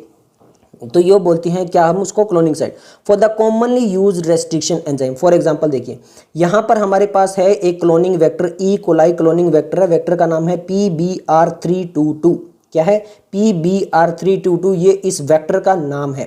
अब इस वेक्टर पे ध्यान से समझिए जो मैं डायग्राम में समझाने की कोशिश कर रहा हूँ। ये हो गया ORI यानी ओरिजिन ऑफ रेप्लिकेशन, इसके पास में यहाँ पर 1 दिया हुआ है। यहाँ पर ये जो है ये प्रोटीन के लिए कोड करता है, यानी यहाँ से ये डीएनए जो इससे जो प्रोटीन बनेगी उसके लिए कोडिंग का सीक्वेंस ये है, ये जो ग्रीन कलर में दिया है। अब ये प्रोटीन सीक्वेंस के पास में देखिए PVU2 है, यानी यहां पर ये एक रेस्ट्रिक्शन एंजाइम्स के लिए काम करेगा, यानी यहां पे पर्टिकुलर इसी रेस्ट्रिक्शन एंजाइम के लिए काम करेगा। इसी तरह PST1 है, यानी यहां पर केवल इसी रेस्ट्रिक्शन एंजाइम के लिए काम करेगा। यहां पर इस तरह यहां पर ये अलग अलग जो यहां पर एंजाइम्स दिए गए हैं, ये सारे के क्या दिए गए हैं, एंजाइम्स दिए गए हैं, यानी यहां पर केवल और केवल वही रेस्ट्रिक्शन एंजाइम जो है वो काम कर पाएगा। रेस्ट्रिक्शन एंडोन्यूक्लियस जो है जो कट करता है डीएनए को, यानी यहां पर BAMH1 दिया हुआ है, तो इसका मतलब BAMH यहां से भी कट करेगा केवल और केवल। इसी तरह HIND3 दिया हुआ है तो वो यहाँ वाला HIND3 यहीं से कट करेगा। यहाँ पे CLA1 दिया हुआ है तो इसी टाइप से। तो ये चीज़ यहाँ पर आपको समझ में आनी चाहिए। अब ये क्या है, AMPR और TETR, ये है एम्पीसाइक्लिन रेजिस्टेंस जीन। अब ये जो आपको दिखाई दे रहा है यहाँ से यहाँ तक जो पिंक कलर में, ये एम्पीसाइक्लिन रेजिस्टेंस जीन है। यहाँ पे PST1 है और PUV1 है, तो यानी यहां से ये चीज आपको क्लियर हो जानी चाहिए। इसी टाइप से ये जो पिंक कलर वाला पोर्शन दिया गया ये टेट्रासाइक्लिन रेजिस्टेंस जीन है, जहां पर BAMH1 और SAH1 की जो रिकॉग्निशन साइट है वो भी यहां पर आती है। ये चीज क्लियर हो गई? ओके। अब देखिए presence more than 1 recognition site, अगर एक से ज्यादा रिकॉग्नाइजेशन साइट हो गई, यानी मैं ऐसा बनाने की कोशिश कर रहा हूं, अगर BAMH1 की यहाँ पर तो है ही है, फिर मान लीजिए यहाँ पर भी हो जाए, फिर इस रोप वाले पे भी हो जाए, फिर ओरी वाले पे भी हो जाए, फिर यहाँ पर एम्पीसाइलिन वाले पे भी हो जाए, तो इस टाइप से क्या होगा, BAMH1 की बता रहा हूं मैं। देखिए यहाँ पर एक चीज ध्यान देने वाली है, अगर यहाँ पर BAMH1 की यहाँ पर है तो और कहीं नहीं है, EcoR1 की यहाँ पर तो और किसी की चीज नहीं है, ये इंपॉर्टेंट होती है, इसको सिंगल रिकॉग्निशन साइट बोलते हैं। ठीक है। अगर ये बहुत जगह आ गई, BAMH1 की अलग अलग जगह पर आ गई और मैंने BAMH रेस्ट्रिक्शन एंजाइम डाला तो यहाँ से कट हो जाएगा, यहाँ से यहाँ से यहाँ से यहाँ से, तो इसके बहुत सारे फ्रेगमेंट जो हैं वो बन जाएंगे जो कि ज़्यादा कॉम्प्लेक्स हो जाएंगे। तो इसीलिए the presence more than 1 recognition site with in the vector will generate several fragment, तो वो क्या कर देगा, बहुत सारे फ्रेगमेंट जनरेट कर देगा, which will complicate the gene cloning, और इस वजह से जीन क्लोनिंग जो है वो काफ़ी कॉम्प्लेक्स हो जाएगी। अब समझ में आ चुका होगा। अगर मान लीजिए मैं BAMH1 कर रहा हूँ तो इस वेक्टर के अंदर BAMH1 वाली केवल एक ही साइट है, SAL1 यूज कर रहा हूं तो वो केवल एक ही साइट है, PVU2 यूज कर रहा हूं तो केवल एक ही साइट है। ये चीज बोला गया है यहां पर। इसका मतलब ये नहीं है कि एक ही रेस्ट्रिक्शन एंजाइम होगा एक वेक्टर के अंदर, वो कोई जरूरी नहीं होता है। तो ये चीज आपको समझ में आ जानी चाहिए। क्लियर है? और ये जो डायग्राम है यहां से ये आपका AIPMT 2012 में आ चुका और इससे रिलेटेड क्वेश्चन आपका नीट 2021 में आ चुका है। अब देखिए जो मैंने आपको सिलेक्टेबल मार्कर वाली जो पोजीशन बताई थी ना, वो समझाने की कोशिश करता हूं, जो कि यहां पर ये वाला जो प्रोसेस है वो ज्यादातर लगभग सभी को कॉम्प्लेक्स लगता है। देखिए the ligation of alien DNA is carried out A restriction site present in one of the 2 antibiotic resistance gene. अब यहां पर देखिए the ligation of alien DNA हम करके देखते हैं। एक यहां पर नॉन ट्रांसफॉर्मेशन और ट्रांसफॉर्मेशन को कैसे करेंगे, तो यहां पर क्या करते हैं, यहां पर BAMH1 वाला एक पोर्शन लेते हैं, रेस्ट्रिक्शन एंजाइम लेते हैं। अब BMH1 वाले से मान लीजिए ये हमारे पास एक DNA था जहाँ पे एक जीन था, यहाँ पर भी मैंने BMH1 यूज़ किया, यहाँ पे भी BMH1 इस वेक्टर के अंदर यूज़ किया, तो यहाँ पर भी कट लगा दिया और यहाँ पर भी कट लगा दिया। अब ये जो मेरे पास एक नॉर्मल एंजाइम है ना, ये जो बाहर वाला एंजाइम है मेरे पास, क्लियर है, जिसको मैं फॉरिजन DNA बोल सकता हूँ। फॉरिजन DNA क्यों? जो फॉरेन से आते हैं, बाहर से आते हैं, मतलब ये बाहर से आए। तो इस DNA को क्या कि मैंने इसी को और इसी को दोनों को सेम कट किया तो सेम सीक्वेंस होगा। अब मैं इस DNA के पोर्शन को यहाँ पर जो है वो लगा देता हूँ, कहाँ पर? ये BAMH1 वाले पोर्शन पे। तो अब इसकी वजह से क्या होगा, यहाँ पर जो सीक्वेंस होगा ना जो DNA का, वो चेंज हो गया है। क्या हो गया है? चेंज हो गया है। अगर चेंज हो जाएगा तो यहाँ पे जो टेट्रासाइक्लिन रेजिस्टेंस जीन है ना, अब ये वेक्टर टेट्रासाइक्लिन रेजिस्टेंस नहीं रहेगा। क्यों नहीं रहेगा? क्योंकि ये जो पूरा सीक्वेंस था पिंक वाला, यहाँ पर मैंने इस छोटे से पोर्शन में एक अलग DNA ले आया, फॉरिजन DNA ले आया। इस वजह से जो टेट्रासाइक्लिन रेजिस्टेंस जीन का जो पार्ट था, जो पूरा सीक्वेंस बना रहा था, वो सीक्वेंस यहाँ पे ब्रेक हो गया, यानी वह चेंज हो गया। तो उस वजह से ये जो आपका PBr322 है वो टेट्रासाइक्लिन रेजिस्टेंस नहीं रहेगा। क्लियर है? तो अब उसको हम कैसे पता लगाएंगे, कैसे सेलेक्ट करेंगे? तो अब देखिए सिंपल सा समझिए।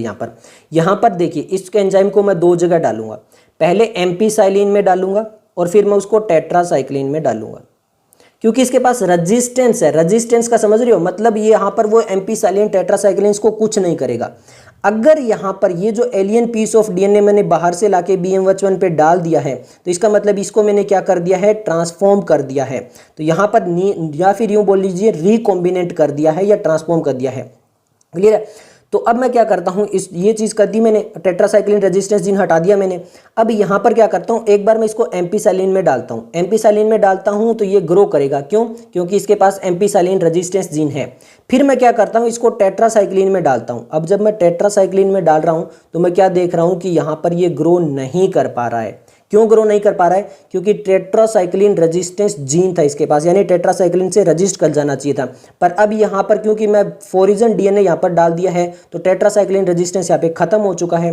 तो उस वजह से क्या हो चुका है, ये टेट्रासाइक्लिन जो है वो रेजिस्टेंस नहीं रहा, तो इसलिए टेट्रासाइक्लिन इसको अफेक्ट कर देती है और इसकी ग्रोथ को रोक देती है।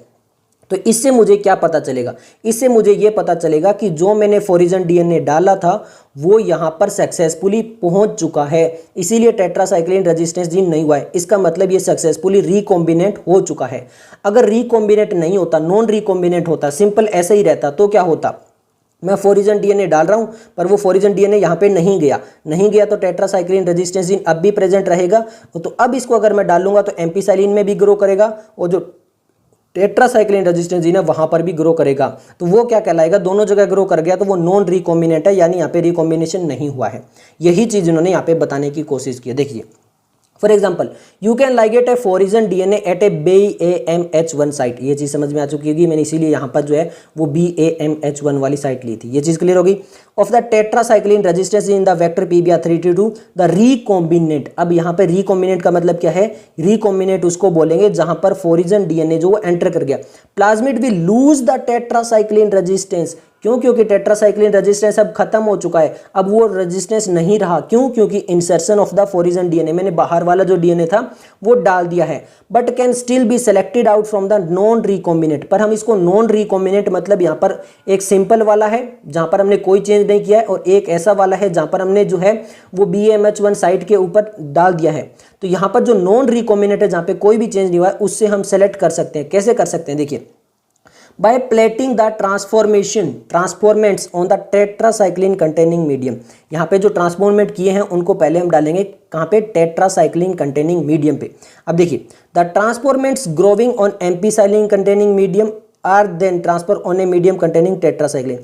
The recombinant will grow in ampicillin containing medium but not on that containing tetracycline। अब समझ में आ गया? यानी अगर ये फॉरिजन DNA वाला यहाँ पर BMH1 में चला गया तो यहाँ पर क्या होगा? जो एम्पीसाइलिन है वहाँ पे तो ग्रो कर जाएगा, बट जो टेट्रासाइक्लिन है वहाँ पे ग्रो नहीं करेगा। क्यों? क्योंकि जो टेट्रासाइक्लिन रेजिस्टेंस जीन था उसकी प्रॉपर्टी लूज हो चुकी है, क्योंकि वहाँ पर BMH1 की वजह से दूसरा जो DNA का पार्ट था वो आ गया। क्लियर हो गया।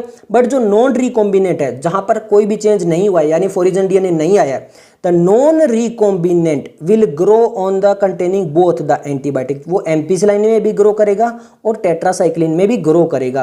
तो इस टाइप से हम क्या कर सकते हैं कि ये जो आपके एंटीबायोटिक रेजिस्टेंस जीन है वो हेल्प करते हैं किसमें, सेलेक्टिंग द ट्रांसफॉर्मेंट। अब आपको समझ में आ चुका होगा ये जो सिलेक्टेबल मार्कर थे वो किस तरह से यूज हो रहे थे यहाँ पर, अब आपको यहाँ पर डिटेल में समझ में आ चुका होगा।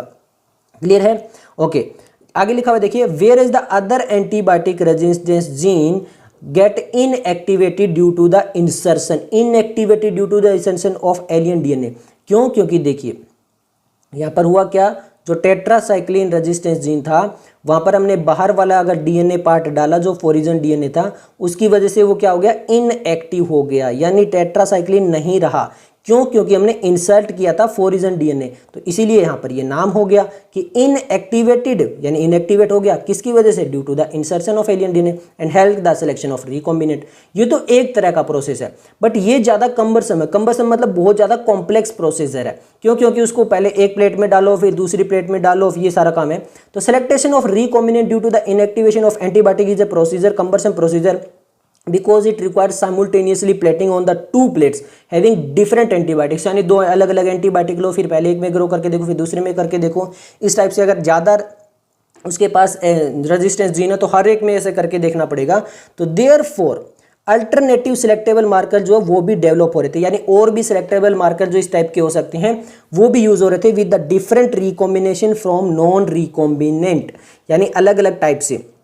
अब कैसे देखिए, on the basis of their ability to produce color in the presence of a chromogenic substrate, यानी वो कलर को प्रोड्यूस करने लगेंगे अगर वहाँ पे इंसर्शन इनएक्टिवेशन है या नहीं है, उस हिसाब से जो है वो कलर प्रोड्यूस करने लगेंगे। और यहाँ पर एक एग्जांपल दिया है, देखिए बीटा गैलेक्टोसाइड एंजाइम का, देखिए in this A recombinant DNA is inserted with the coding sequence of an enzyme beta galactosidase. अब देखिए यहाँ पर मान लीजिए एक वेक्टर है, ठीक है, और वेक्टर के पास में ये एक डीएनए का सीक्वेंस है। अब ये वाला जो डीएनए का सीक्वेंस है ये एक जीन है, और ये जीन जो है वो एंजाइम को प्रोड्यूस करता है, कौन सा, बीटा गैलेक्टोसाइडेज। सेम वैसा ही है जैसा टेट्रासाइक्लिन वाला था। अगर मैं इसी के अंदर कोई फोरिजन डीएनए ले आऊंगा तो अब क्या होगा, ये जो जीन है वो वैसा नहीं रहेगा और बीटा गैलेक्टोसाइडेज को नहीं बना पाएगा। इसका मतलब क्या है कि यहाँ पर भी इंसर्शन इनएक्टिवेशन हो जाएगा। मतलब मैं अगर फोरिजन डीएनए यहाँ पर ले आऊंगा तो यहाँ पर क्या होगा, वो जो आपका जीन है वो काम नहीं कर पाएगा और बीटा गैलेक्टोसाइडेज नहीं प्रोड्यूस कर पाएगा। वही सेम ही चीज़ है, देखिए this result into the inactivation of the gene for synthesis of this enzyme. अगर बाहर का कोई डीएनए ले आया तो अब मान लीजिए वो डीएनए के सीक्वेंस में बीटा गैलेक्टोसाइडेज प्रोफर नहीं कर पाएगा, which is refer to as the insertional inactivation. 2013 और 2021 में क्वेश्चन आ चुके हैं यहाँ से, तो आपको याद रखना है। ये चीज क्लियर हो गई, ओके। अब यहाँ पर देखिए क्या होगा, the presence of A chromogenic substrates give blue colour if the plasmid in the bacteria does not have insert. Simple समझिए, अगर वहां पर ये जो हमारे पास जीन था जो बीटा गैलेक्टोसाइडेज को प्रोड्यूस कर रहा था, अगर यहाँ पर हमने जो फोरिजन डीएनए लेकर आए हैं वो फोरिजन डीएनए नहीं पहुंच पाया और ये जीन एज इट इज है, नॉर्मल है, तो ये यहाँ पर कलर प्रोड्यूस करेगा। The plasmid the bacteria does not have insert, तो यहाँ पर गिव ब्लू कलर, कौन सा कलर प्रोवाइड करेगा, ब्लू कलर प्रोवाइड करेगा। और अगर यहाँ पर जो है वो इंसर्ट हो गया फोरिजन डीएनए और बीटा गैलेक्टोसाइडेज प्रोड्यूस नहीं कर पाया एंजाइम, तो क्या होगा, देखिए presence of insert result into the insertion inactivation of the beta galactoside gene and the colonies do not produce any colour. और फिर ये जो बीटा गैलेक्टोसाइड जीन है वो एंजाइम आगे वर्क नहीं कर पाएगा और कोई भी कलर प्रोड्यूस नहीं होगा। These are identify as the recombinant colonies. ये चीज आपको क्लियर हो चुकी होगी, क्लियर है। अब आगे इंपॉर्टेंट चीज है यहाँ पर ये लास्ट वाला। अब देखिए vector for cloning gene in A plant and animals, ये हम जो है वो वेक्टर्स जो है वो क्लोन करते हैं किसके अंदर, प्लांट्स और एनिमल्स के अंदर। अब आपको एक चीज़ जानकर सरप्राइज होगा कि हमें ये चीज़ें अभी सीखी है कि ऐसे हम ट्रांसफर कर सकते हैं जीन को प्लांट्स और एनिमल्स के थ्रू और बैक्टीरिया और वायरस की वजह से, हेल्प से। बट ये चीज़ तो बहुत पहले से हो रही है। अब आप कहोगे कि बहुत पहले से कैसे हो रही है, तो सिंपल समझिए, देखिए the gene transform eukaryotic cell and them to do with the bacteria और वायरस व्हाट। अब आपको पता है बैक्टीरियल डिजीज और वायरल डिजीज के अंदर होता क्या है, बैक्टीरिया जाता है सेल के अंदर और अपने हिसाब से काम करवाता है, जो वो चाहता है वही तो करवाता है, what they want, do what they want. तो बैक्टीरिया डिजीज कोज कर रहा है तो वही तो कर रहा है, वायरस अगर जाके डिजीज कोज कर रहा है तो उस सेल से वही करवा रहा है जो वायरस चाहता है। इसका मतलब क्या है, वायरस अपना जेनेटिक मटेरियल सेल के अंदर लेके जा रहा है और बैक्टीरिया भी लेके जा रहा है। तो यहाँ पर ये चीज़ तो बहुत पहले से हो रही थी। फॉर एग्जांपल देखिए, एक एग्जांपल दिया है एग्रोबैक्टीरियम ट्यूमिफिकेशन। अब इससे आगे वाले जो पोर्शन है वो बहुत इंपॉर्टेंट है। अब आप कहोगे कितना इंपॉर्टेंट है, यहाँ से 2004 में, 6 में, 2009 में, नी 2015 और नी 2020 में क्वेश्चन आ चुका है। एग्रोबैक्टीरियम ट्यूमिफिकेशन इतना ज़्यादा इंपॉर्टेंट है। अब देखिए, एग्रोबैक्टीरियम ट्यूमिफिकेशन एक पैथोजन था। सो बहुत सारे डाइकोट प्लांट के अंदर क्या करता था, डीएनए का पीस ले जाता था जिसको बोलते थे T DNA, transform DNA to normal transform DNA जो प्लांट सेल इनटू ट्यूमर। और जो यहाँ पर टी डीएनए जो है वो उसको ट्यूमर कर देता था। क्या कर देता था, ट्यूमर कर देता था। And directly these tumour cell to produce the chemical required by the pathogen. तो फिर जो एग्रोबैक्टीरियम ट्यूमिफिकेशन को जो जो रिक्वायरमेंट होती थी केमिकल्स की, वो यहाँ पर जो है वो प्लांट सिंथेसाइज करता था। ये ट्यूमर जो हो गया था वो सिंथेसाइज करके उसको देता था। ये चीज़ क्लियर होगी। ये तो था प्लांट्स का। इसी तरह एग्जांपल लेते हैं एनिमल्स के अंदर। सिमिलरली वायरस, जो आपका रेट्रो वायरस है एनिमल्स के अंदर, वो भी ऐसा ही करता था कि वो नॉर्मल सेल को ट्रांसफॉर्म कर देता था किसके अंदर, कैंसर सेल के अंदर। A better understanding of the are delivery gene by the pathogen in their eukaryotic host and generate knowledge of the transform these tools to pathogen the useful vector for delivering agent to interest of the human. तो यहाँ पर जो आपका retro virus था वो cancer cell बना देता था नॉर्मल सेल को। तो अब यहाँ पर इनको भेजना बहुत आसान हो सकता है। हमें ये पता है कि एग्रोबैक्टीरियम ट्यूमिफिकेशन जो होता है वो एक सेल के अंदर जा सकता है, रेट्रोवायरस जा सकता है, बट हम इनको एग्रोबैक्टीरियम ट्यूमिफिकेशन को क्या कर दें, ट्यूमर इंड्यूसिंग प्लाज्मिड बना दें। यानी यहाँ पर इनको मॉडिफाइड कर दें कि यहाँ पर ये वहाँ तो जाएंगे बट ये पैथोजन नहीं रहेंगे, डिजीज कोज नहीं करेंगे, और उसके अंदर अपना जीन डाल देंगे, वो आसानी से पहुँचा भी देंगे। देखिए, The tumor inducing TI plasmid of Agrobacterium tumefaciens has now been modified। उसको मॉडिफाइड कर दिया है क्लोनिंग वेक्टर में। नो मोर पैथोजन, अब वो पैथोजन नहीं रहा है but able to use the mechanism to deliver gene, but वो जीन जो है हमारे इंटरेस्ट का वो पहुंचा पाएगा। तो हमने यहाँ पर बैक्टीरिया को भी पालतू बना लिया कि बैक्टीरिया जी आप पैथोजन डिजीज नहीं कॉज कर पाओगे, हमने जो काम दिया केवल वही करोगे। इसी तरह रेट्रोवायरस का कर लिया। Similarly retrovirus have also been disarmed, इसी तरह रेट्रोवायरस को भी डिसआर्म किया और now use to deliver desirable, जो हमें चाहिए एनिमल्स के अंदर वो पहुंचा पाते हैं। वंस ए जीन और DNA fragment has been ligated into the suitable marker is transform into bacterial और plant and animals where is multiply. ये चीज क्लियर होगी। ये वाला जो पोर्शन है टीआई प्लाज्मिड, यहाँ से AIPMT 2010 और नीट 2018 में क्वेश्चन आ चुका है।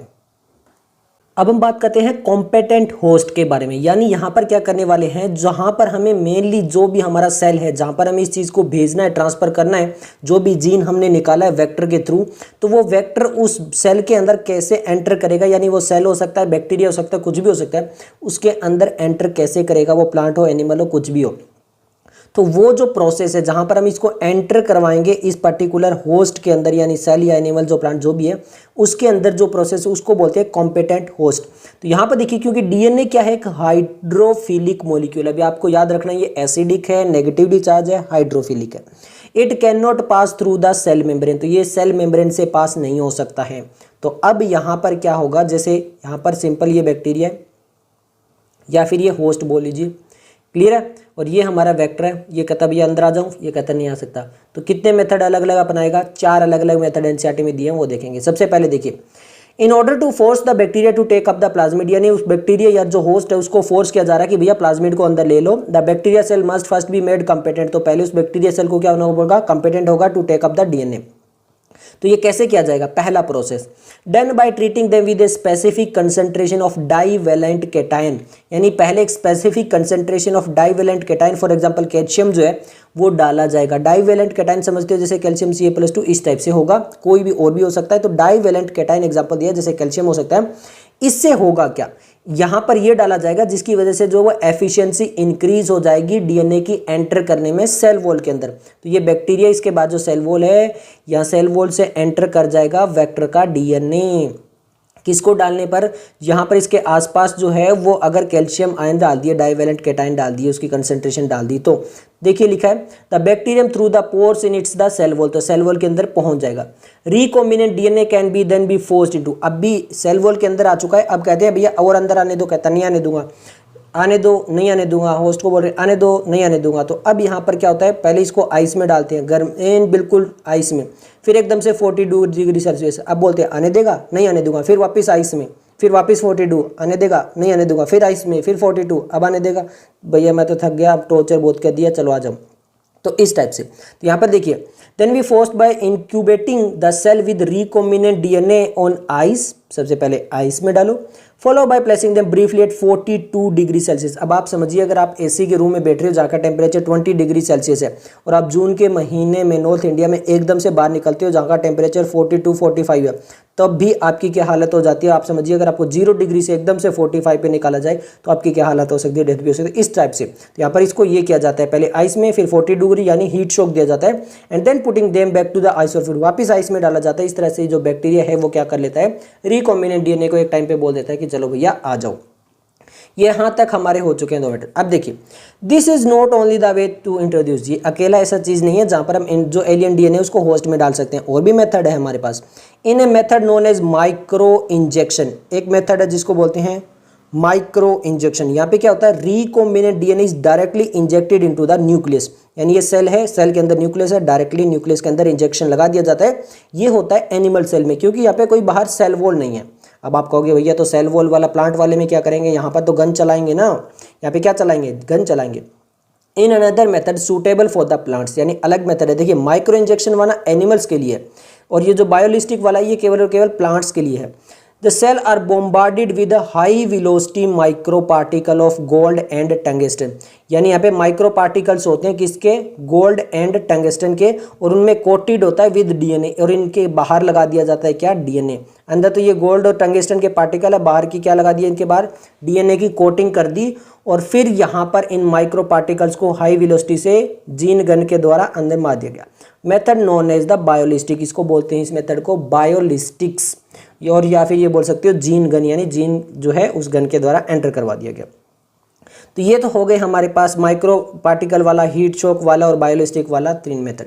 अब आता है लास्ट में, अब भी नहीं मान रहा है, इन मेथड से भी नहीं पहुंच रहा, तो लास्ट में method use the disarm the pathogen. अब पैथोजन को तो पता है कैसे एंटर करना है, उसको तो डिजीज करनी आती है, वो तो अच्छी तरह से जानता है।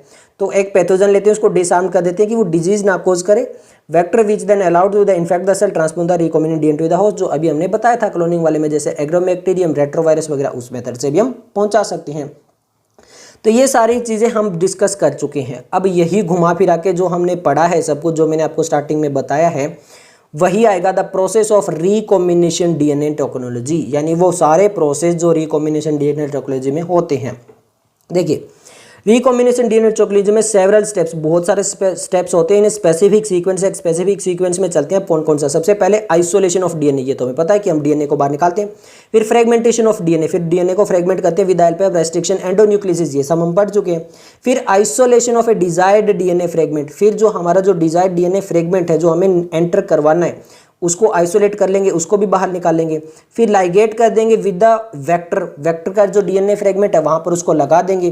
फिर उसको ट्रांसफर कर देंगे recombinant DNA into the host, और फिर उसको वहां पर भेज देंगे। And culturing the host cell in a medium at the large scale, और फिर उसको होस्ट के अंदर जो लार्ज स्केल के अंदर के जो भी हमें डिजायर्ड प्रोजेक्ट चाहिए, जो भी डिजायर्ड प्रोडक्ट चाहिए वो निकाल लेंगे।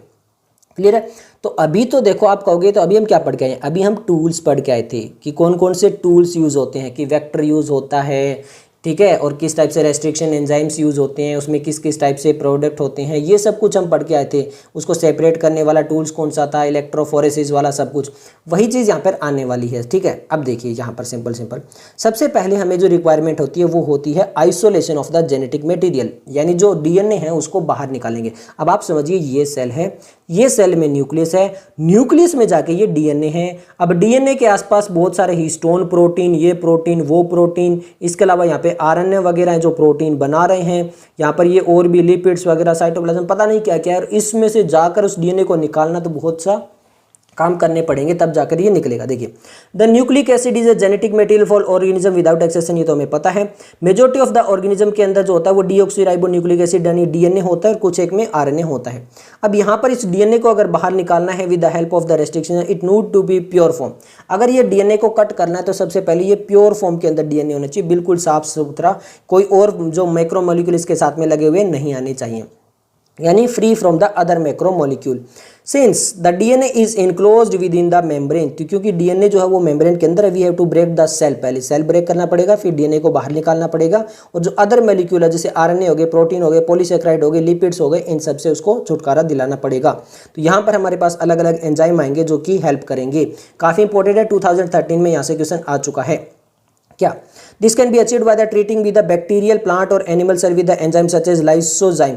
लाइसोजाइम एंजाइम हम यूज करेंगे बैक्टीरिया, अगर बैक्टीरिया की सेल वॉल है तो वो उसको ब्रेक डाउन कर देगा लाइसोजाइम। सेलुलेज, सेलुलेज अगर प्लांट की है तो वहाँ पे सेलुलोज से बनती है, यानी सेलुलेज से वो ब्रेक डाउन हो जाएगी। फंगस में किससे बनती है? काइटिन से, तो वहाँ पे काइटिनेज का यूज करेंगे, उससे ब्रेक डाउन हो जाएगी। यहाँ से 2013 में क्वेश्चन आ चुका है। आगे देखिए, उसके बाद में और भी तो बहुत सारे पार्टिकल रह गए। अब आप कहोगे you know that the genes are located on the long polymer of DNA, यानी पूरा लॉन्ग पॉलीमर के अंदर डीएनए में होगा, सब बिल्कुल छोटा सा नहीं होगा। अब ये भी हमें पता है intertwined with the protein such as histone, तो वहाँ पे पैकिंग हुई रहती है, हिस्टोन प्रोटीन वगैरह रहते हैं, ये भी हमने पढ़ चुके थे मॉलिक्यूलर बेसिस ऑफ इनहेरिटेंस में। तो आरएनए जो है, आरएनए को रिमूव करेंगे with the help of the treatment ribonuclease. किससे रिमूव करेंगे? राइबोन्यूक्लियस से आरएनए को रिमूव कर देंगे। प्रोटीन को किससे रिमूव करेंगे? Treatment with protease. क्लियर हो गया? काफी इंपॉर्टेंट है ये वाला सेक्शन भी। इसके अलावा other molecule can be removed bye appropriate treatment, और जो अदर मॉलिक्यूल है उनको भी हम इसी टाइप से रिमूव कर देंगे। पॉलीसाइक्राइडेज, लिपिड्स में यहाँ पर इस टाइप से उनको भी जो है वो जो भी एंजाइम्स वहाँ पे होगा एप्रोप्रिएट एंजाइम, उससे उन सबको बाहर निकाल देंगे और अल्टीमेटली प्योरीफाइड जो डीएनए है उसको प्रेसिपिटेट आउट कर लेंगे with the help of addition of chilled ethanol, और उसके अंदर जो चिल्ड इथेनॉल डालकर और उसको प्रेसिपिटेट कर कर और फिर उसको बाहर निकाल लेंगे। काफ़ी इंपॉर्टेंट है। 2013 में, 19 में और 2021 में क्वेश्चन आ चुका है यहाँ पर चिल्ड इथेनॉल वाले सेक्शन से, कि उसको कैसे प्रेसिपिटेट आउट करते हैं। तो चिल्ड इथेनॉल को डालकर हम उसको प्रेसिपिटेट आउट करते हैं, और फिर जब डीएनए प्रेसिपिटेट आउट हो जाता है तो DNA that separate out can be removed by spooling. NEET 2020 phase 2 में क्वेश्चन आ चुका है, इसीलिए देखिए ध्यान रखना पड़ता है, डायग्राम के ऊपर नीचे आगे पीछे जो भी लिखा होता है वो इंपॉर्टेंट होता है। केवल ये पूछ लिया था स्पूलिंग क्या है।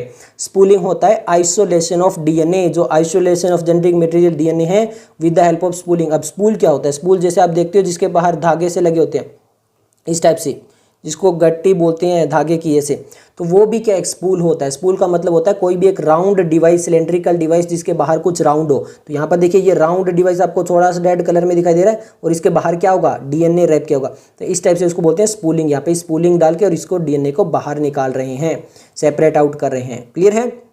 ओके।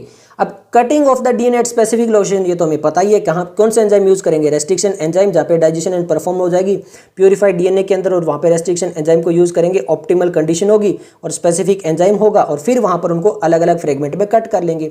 कट करने के बाद वापस वही एग्रोज जेल के अंदर इलेक्ट्रोफोरेसिस करेंगे और वहाँ पर ये देखते रहेंगे कि वहाँ पर जो वो डाइजेशन हो रहा है या नहीं हो रहा है। क्यों? क्योंकि डीएनए जो होता है वो क्या है? नेगेटिवली चार्ज मॉलिक्यूल है, और इसको मूव कर जाएगा किसकी तरफ? पॉजिटिव इलेक्ट्रोड यानी एनोड की तरफ, जो मैं जेल इलेक्ट्रोफोरेसिस के अंदर बता चुका हूं वही है। The process is repeated with the vector DNA, और वेक्टर के अंदर भी यही देखते रहेंगे कि या सेम रेस्ट्रिक्शन एंजाइम से कट हो रहा है या नहीं हो रहा है। यहाँ पर ज़्यादा कुछ है नहीं, वही चीज़ें हैं कटिंग ऑफ डीएनए वाला। फिर क्या करते हैं? फिर joining of DNA involve several process. अब डीएनए को ज्वाइन करने में भी बहुत सारे प्रोसेस होते हैं। After having cut the source DNA as well as the vector, तो मान लीजिए सोर्स डीएनए था, ये वेक्टर वाला डीएनए था, इनको ज्वाइन कराने के लिए डीएनए लाइगेज चाहिए with specific restriction enzyme the cut gene of interest, जो हमें चाहिए था वो निकाल लिया from the source DNA cut vector with space mixed and ligase is added. फिर लाइगेज डाल देते हैं, this result in the propagation of recombination DNA, यानी यहाँ वेक्टर से निकालकर और यहाँ से निकालकर उस वेक्टर के साथ में उसको अटैच करके और यहाँ पे ये क्या बना दिया? रिकॉम्बिनेंट डीएनए बना दिया। उसको हम आगे भेज देंगे, बट उसको आगे भेजने से पहले क्या कर रहे थे? क्लोन कर रहे थे, बहुत सारी कॉपीज बना रहे थे। ये भी काफ़ी इंपॉर्टेंट है। अब आप कहोगे तो ये जो जीन ऑफ इंटरेस्ट वाला सेक्शन है ना, यहाँ पे ये जीन ऑफ इंटरेस्ट, यहाँ से 2015 में क्वेश्चन आ चुका है। अब देखिए बहुत सारी कॉपीज बनाने के लिए क्या करते हैं हम? एंटी पीसीआर कोविड वाला टेस्ट नहीं करते हैं, बट उसी में जो पीसीआर है वही सेम होता है, वहाँ पर भी यही चीज़ें होती है, यहाँ पर भी ये चीज़ होती है। अब आप समझ लीजिए पीसीआर क्या होता है।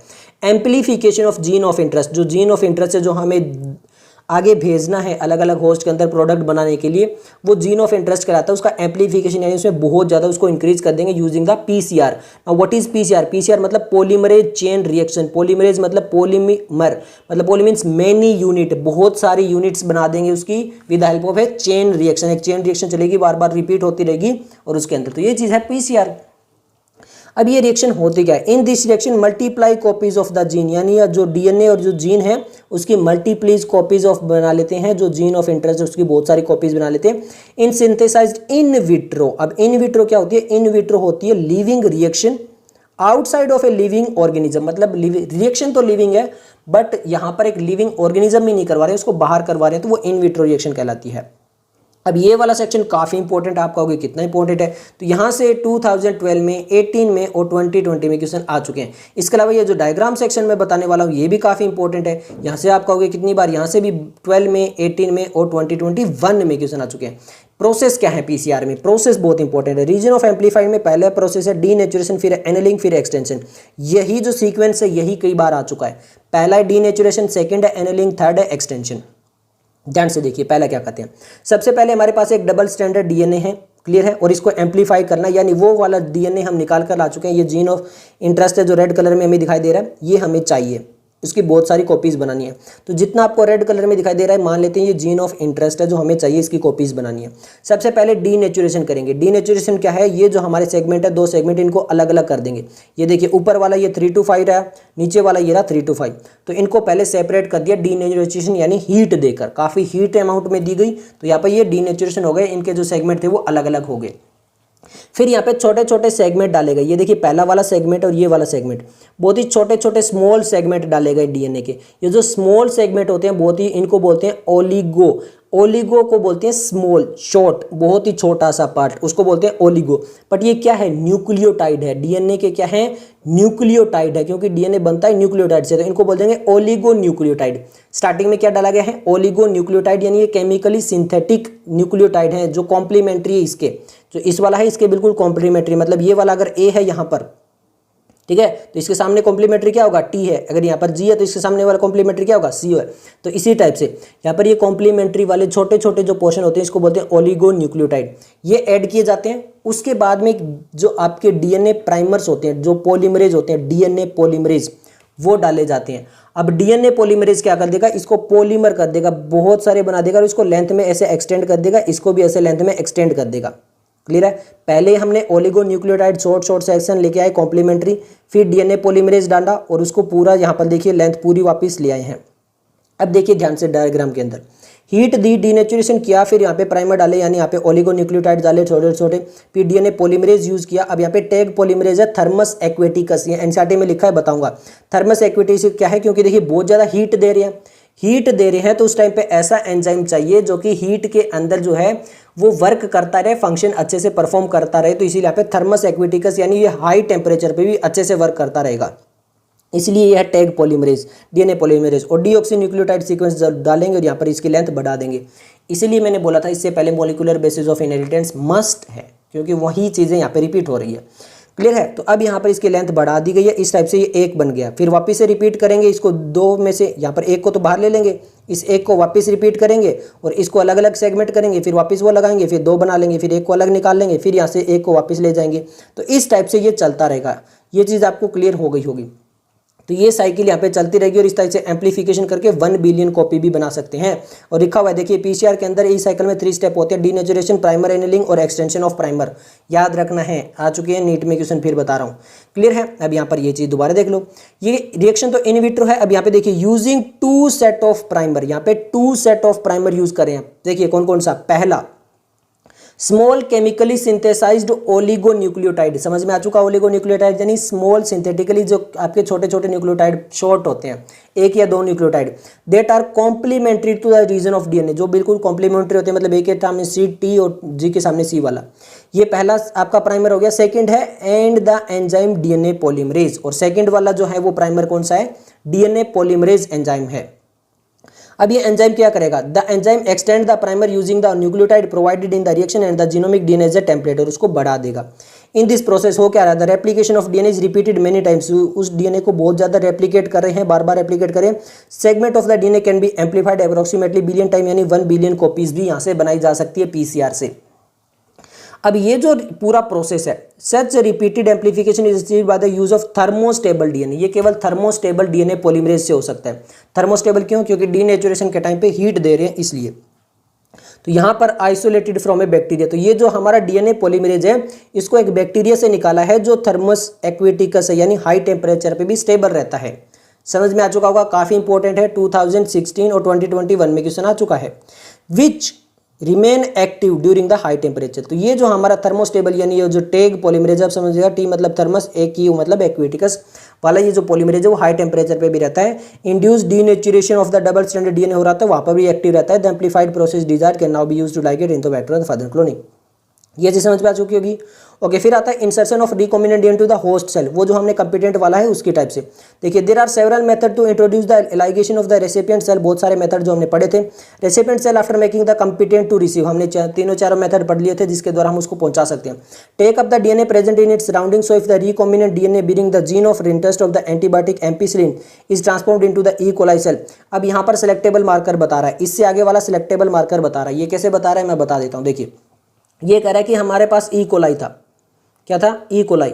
अगर मान लीजिए यहाँ पर हमें एम्पिसिलिन रेजिस्टेंस जीन इस ई कोलाई के अंदर डाल देते हैं, कौन सा जीन, एम्पिसिलिन रेजिस्टेंस जीन इसके अंदर डाल देते हैं, तो अगर ये ट्रांसफॉर्म हो गया तो ये एम्पिसिलिन जो ई कोलाई है हमारे पास, वो एम्पिसिलिन मीडियम के अंदर ग्रो कर पाएगा। क्यों? क्योंकि उससे रजिस्ट हो चुका है। अगर वो नॉन रिकॉम्बिनेंट है तो वो ग्रो नहीं कर पाएगा। तो ये चीज समझ में आ चुकी है, ये यहाँ पे बताएगा। देखिए, so if A recombinant DNA bearing A gene of interest of antibiotic, ये एग्जांपल दिया है सिलेक्टेबल मार्कर का दोबारा से। DNA bearing the resistance of gene antibiotic for example ampicillin is transferred into E coli. तो नॉर्मल में तो हमें पता है कि कोई भी जो है वो एंटीबायोटिक रेजिस्टेंस जीन नहीं होता है, वो हमने पढ़ा था सिलेक्टेबल मार्कर के अंदर। तो मान लेते हैं अब यहाँ पर हमने एम्पिसिलिन रेजिस्टेंस जीन भेज दिया ई कोलाई में, the host cell become transform into ampicillin resistance. तो अब ये ई कोलाई क्या हो जाएगा, एम्पिसिलिन रेजिस्टेंस हो जाएगा।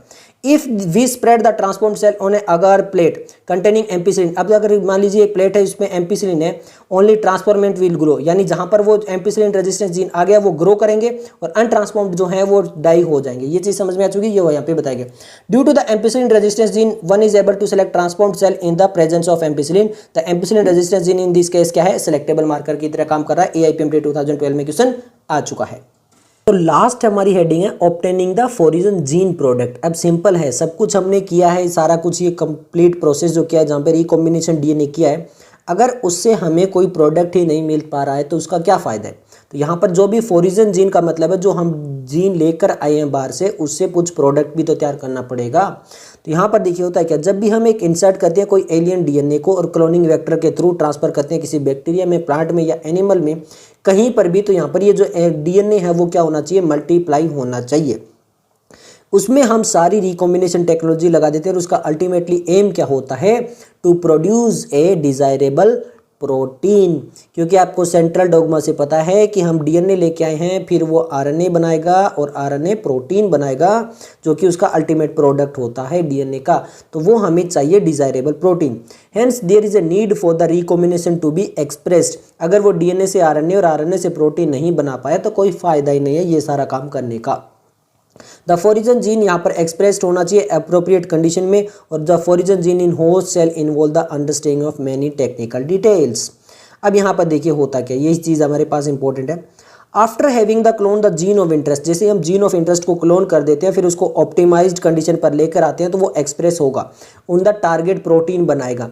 One has to consider producing in a large scale, पर कई चीज़ें हमें क्या बनाना पड़ता है, उसको लार्ज स्केल के अंदर प्रोड्यूस करना पड़ता है। क्लियर है। If any protein encoding gene is expressed as a heterologous host, it is maybe a recombinant protein। यानी जो हम डीएनए लेकर आए हैं तो वो अब जो डीएनए है वो कैसा हो चुका है, हेट्रोलोगस, यानी दो अलग अलग, एक तो पहले पुराना वाला स्ट्रक्चर था, एक नया लेकर आए हैं तो उसके अंदर इम्बेड हो चुका है। अब यहाँ पर हेट्रोलोगस जो होस्ट बन चुका है वो बनाएगा प्रोटीन। तो जो डीएनए है वो रिकॉम्बिनेंट डीएनए, तो जो प्रोटीन बनेगी वो कौन सी बनेगी, रिकॉम्बिनेंट प्रोटीन बनेगी। अब देखिए यहाँ पे दो चीज़ें हो सकती है, या तो हमें बहुत ही स्मॉल क्वांटिटी के अंदर चीज़ें बनानी है, स्मॉल स्केल के अंदर बनानी है, या फिर हम उसे लार्ज स्केल पे बनानी है। अगर हमें स्मॉल स्केल पे बनानी है तो यहाँ पे जो सेल को हमने क्लोन किया है, जीन ऑफ इंटरेस्ट लेके आए हैं, उसको स्मॉल स्केल पे लेबोरेटरी के अंदर पहले ग्रो करेंगे, देखेंगे कि कितना वो सक्सेसफुल है। यहाँ पे कल्चर जो है वहाँ से जो डिजायर्ड प्रोटीन है उसको बाहर निकालेंगे, प्योरीफाई करेंगे, और फिर वहाँ पे सेपरेशन टेक्निक्स की तरह देखेंगे कि क्या जो हमने बाहर से जो प्रोडक्ट बन के आया है क्या वो बिल्कुल सही या नहीं है। जब हम पहले लेबोरेटरी के अंदर उसको स्मॉल स्केल पे देख लेते हैं सेपरेट करके कि हाँ बिल्कुल जो हमें चाहिए था वही प्रोटीन बन रही है और जो चीज़ें हमें चाहिए थी वही बन रही है, तो उसके बाद में हम उसको लार्ज स्केल पे बनाएंगे। फॉर एग्जांपल जैसे कोविड की वैक्सीन आई थी तो सबसे पहले सारा काम लेबोरेटरी के अंदर हुआ, उसमें कई अटैम्प्ट किए गए, आपको ही पता है 100 200 400 जितने अटेम्प्ट हुए, फिर उसके बाद में वो सक्सेसफुल एक प्रोडक्ट निकला कि हाँ ये चीज़ सही हुई है, फिर उसको लार्ज स्केल पर लेके गए और फिर बहुत सारी वैक्सीन प्रोड्यूस की। तो पहले उसको स्मॉल स्केल पे किया जाता है, जब ये चीज़ सक्सेसफुल हो जाती है the cell can be multiplied in a continuous culture, फिर उसको कंटिन्यूस कल्चर पे लेके जाता है जहाँ पे लार्ज स्केल के अंदर प्रोडक्ट किया जाता है। Where the used medium is drained out from the one side, जहाँ पे जो है वो जो मीडियम बन चुका है उसको पहले एक तरफ से निकालते रहे और फ्रेश मीडियम जो है वो एडिट करते रहे दूसरी साइड पे, ताकि जो भी वहाँ पे सेल्स है वो मोस्टली कहाँ किस फेज के अंदर रहे, एक्टिव लोग यानी एक्सपोनेंशियल फेज पे रहे, यानी वहाँ पर जो है वो बहुत रैपिड ग्रोथ चलती रहे। और इस टाइप का जो कल्चर मेथड होता है जहाँ पे प्रोड्यूस किया जाता है लार्जर बायोमास, वहाँ पे हायर यील्ड डिजायर प्रोटीन की मिलती है। क्लियर है, क्योंकि ये जो फेज चल रही है वो कैसी चल रही है, एक्सपोनेंशियल चल रही है, मतलब बहुत फास्ट चल रही है। अब हमें ये तो पता है कि स्मॉल वॉल्यूम तो अब लेबोरेटरी में बना लेते हैं, बट हमें अगर लार्ज वॉल्यूम के अंदर चाहिए तो क्या करेंगे। देखिए, small volume culture can not yield appropriate quantity of the product to produce in large quantity the development of bioreactor. तो लार्ज क्वांटिटी को प्रोड्यूस करने के लिए क्या डेवलप हुए, बायोरिएक्टर, जहाँ पे लार्ज वॉल्यूम 100 से 1000 लीटर ऑफ कल्चर जो था वो प्रोसेस्ड हो सकता था एंड वाज रिक्वायर्ड। तो यहाँ पर ये चीज़ रिक्वायर्ड हो रही थी, वो किसके अंदर, बायोरिएक्टर के अंदर। नीट 2019 में क्वेश्चन आ चुका है जहाँ पे लार्ज वॉल्यूम के अंदर हम प्रोड्यूस करते हैं। तो यहाँ पे बायोरिएक्टर क्या होते हैं, बायोरिएक्टर तो vessels in which raw material, यानी ये कुछ वेसल्स होते हैं जहाँ पे रॉ मटेरियल जो है वो बायोलॉजिकली कन्वर्ट किया जाता है स्पेसिफिक प्रोडक्ट के अंदर। एक रॉ मटेरियल जाता है उसमें बायोलॉजिकल कन्वर्ट कर दिया जाता है किसमें, एक स्पेसिफिक प्रोडक्ट में, या फिर ये बोल सकते हो इंडिविजुअल एंजाइम वगैरह के अंदर। किसको यूज़ करते हुए, कोई माइक्रोवेव प्लांट है, एनिमल है, या फिर ह्यूमन सेल्स वगैरह हैं, उनको यूज़ करते हुए एक स्पेसिफिक प्रोडक्ट या इंडिविजुअल एंजाइम प्रोड्यूस किया जाता है बायोरिएक्टर के अंदर, वेसल्स के अंदर। अब बायोरिएक्टर क्या काम करते हैं, तो बायोरिएक्टर प्रोवाइड करते हैं ऑप्टिमल कंडीशन ताकि वहाँ पे वो डिजायर्ड प्रोडक्ट बन जाए। अब वो प्रोवाइड करते हैं चाहे वो ग्रोथ कंडीशन के लिए टेम्परेचर हो, पीएच हो, सबस्ट्रेट हो, साल्ट हो, विटामिन हो, ऑक्सीजन हो, ये सब कुछ प्रोवाइड करने का काम किसका होता है, बायोरिएक्टर का काम होता है। अब ऐसा नहीं है कि वहाँ पर वो विटामिन ऑक्सीजन खुद बना रहा है, बट यहाँ पर जो है वो सप्लाई करनी रहेगी तो वो बायोरिएक्टर के अंदर हो पाए। बायोरिएक्टर के यहाँ पे दो डायग्राम दिए हुए हैं, ये वाला सिंपल स्टीयर्ड टैंक है और ये स्पैग्ड आपका स्टीयर्ड टैंक है। तो ये भी आपको डायग्राम में अच्छे से पता होना चाहिए। अब यहाँ पे देखिए, यहाँ पर हम एसिड और बेस ताकि पीएच कंट्रोल रह पाए, यहाँ पे स्टीम दे रहे हैं ताकि वो स्टेराइल रह जाए और कोई माइक्रोबियल ग्रोथ यहाँ पे ना हो पाए। यहाँ पे अगर इसको टाइम पे हम जो फ्लैट ब्लेडेड इंपेरियल इसको अगर रोटेट करें तो यहाँ पे फॉर्म बनेंगे, तो वो फॉर्म ब्रेक होनी चाहिए। ये मोटर जो इसको रोटेट करवा रही है, कल्चर ये ग्रोथ है, यहाँ पे स्टेराइल एयर भी आनी चाहिए ताकि ऑक्सीजन की सप्लाई वगैरह यहाँ पे होती रहे। और ये आपका स्पेक्ड है, स्पेक्ड के अंदर यहाँ पे आपको दिखाई दे रही है स्टेराइल जो एयर वगैरह के बबल है यहाँ पे बन रहे हो, यहाँ पे गैस इंटरप्ट हो रही है, इसकी वजह से सरफेस एरिया इंक्रीज हो जाता है जिसकी वजह से ऑक्सीजन अच्छे से ट्रांसफर हो पाए। और यहाँ पे ये बबल दिखाए जो कि इंक्रीज कर देता है surface area for the oxygen. Clear है। अब स्टीयर टैंक देखिए, यहाँ पे stir tank react usually cylindrical, ये ज्यादातर कैसा होता है, सिलेंड्रिकल होता है विद ए कर्व्ड बेस, और इसका जो बेस होता है वो कर्व्ड होता है। ये आपको दिखाई दे रहा होगा, यहाँ पे देखिए ये कर्व्ड है इस टाइप से। क्लियर है। To facilitate the mixing of the reactor content, तो ये रिएक्टर को कंटेंट को मिक्स कर रही है, तो दिखाई दे रहा। द स्टीयर्ड फैसिलिटी ये क्या करता है, even mixing and oxygen availability through the bioreactor, ये उसको पूरे को मिक्स करता है, इसके अलावा ऑक्सीजन की अवेलेबिलिटी बनी रहे ये भी जो है वो देखता है। यहाँ से हमारे पास AIPMT 2010 और नीट 2016 में आ चुका है। क्लियर है क्वेश्चन। ओके, क्वेश्चन से नहीं आपका ये topic. Alternatively air can be bubbled through the reactor, जो हम इसमें देख रहे हैं, if you look at the figure closely you will see that the bioreactor has an agitator system, oxygen delivery system, foam control system, temperature control system, pH control system, sampling port, so that the small volume of the culture can be withdraw periodically. तो इसके अंदर ये सारी चीज़ें होती है जहाँ पे एयर पहुंचाई जाती है, एसिड बेस देखा जाता है, फोम ना बने ये भी देखा जाता है, स्टीम ताकि स्टेराइल रहे ये भी देखा जाता है, कि अच्छे से ब्लेंड हो रहा है ये भी देखा जाता है, छोटा सा पोर्शन अगर निकालना हो यहाँ से तो भी वो भी चीज़ें यहाँ पर देखी जाती है। ये सब कुछ यहाँ पर होता है किसके अंदर, स्टीयर टैंक के अंदर। जब ये सारा प्रोडक्ट बन जाता है, लार्ज स्केल के अंदर बन जाता है, तो यहाँ पर आता है down streaming process. Down streaming होता है, एक अपस्ट्रीम होता है। डाउन स्ट्रीम का मतलब है कि पहले उसको स्मॉल लेवल के ऊपर, स्मॉल लेवल के ऊपर उसको टेस्ट कर ले, अगर वो सक्सेसफुल होता है फिर उसको हायर लेवल पर लेके जाएंगे। After complete the biosynthetic stage, पूरा सिंथेटिक स्टेज बन चुका है, प्रोडक्ट हमारा तैयार है, बट उससे पहले वहाँ पे बहुत सारे सीरीज ऑफ प्रोसेस होंगे टू मार्केट करने से पहले। अगर मार्केटिंग से पहले अगर वो प्रोसेस नहीं हुई तो यहाँ पर बहुत सारी दिक्कत हो सकती है। कैसे देखिए, the process include separation and purification. सबसे पहले उसको अच्छे से सेपरेट किया जाएगा जो भी प्रोडक्ट बनाए, और फिर इसको प्यूरीफाई किया जाएगा। Which are collectively refer to as the down stream process, और इसी को बोलते हैं डाउन स्ट्रीम। यानी पहले उसको सेपरेट कर लो प्रोडक्ट को और प्यूरीफाई कर लो, ताकि वहाँ पर जो चीज़ें हैं वो आगे अच्छे से वर्क कर पाए, उसके अंदर ऐसा ना हो कि वो जो प्रोडक्ट हमने तैयार किया है वो कंटेमिनेटेड वगैरह हो जाए। The product has to be formulated with suitable preservative, और उसके अंदर प्रिजर्वेटिव डाल लो ताकि जो प्रोडक्ट है वो लॉन्ग टर्म तक चले। जैसे आप कोल्ड ड्रिंक वगैरह देखते हो, वाटर वगैरह देखते हो, तो उस पर लिखा होता है कि इसकी जो एक्सपायरी डेट है वो इतने टाइम तक है, मतलब ये 6 मंथ चलेगा, 1 ईयर चलेगा। तो क्योंकि उसके अंदर साथ में प्रिजर्वेटिव मिलाए होते हैं ताकि वो उसको उतने टाइम पीरियड तक जो है वो सेफ रखते हैं। तो इसी टाइप से यहाँ पर जो प्रोडक्ट हो उसको भी प्रिजर्वेटिव, सूटेबल जो भी प्रिजर्वेटिव होगा उसको ऐड करा जाएगा। Such formulation to undergo through clinical trial, फिर उसके बाद में उसके क्लिनिकल ट्रायल चलेंगे। अगर वहाँ पे ड्रग्स वगैरह है, जैसे स्ट्रिक्ट क्वालिटी कंट्रोल, वहाँ पर क्वालिटी भी देखी जाएगी कि ज़्यादा क्वालिटी अगर वहाँ पे ना डाल दी जाए, सिंपल कम रखा जाए क्वांटिटी भी, और वो जो क्वालिटी है वो भी अच्छे से मेंटेन हो।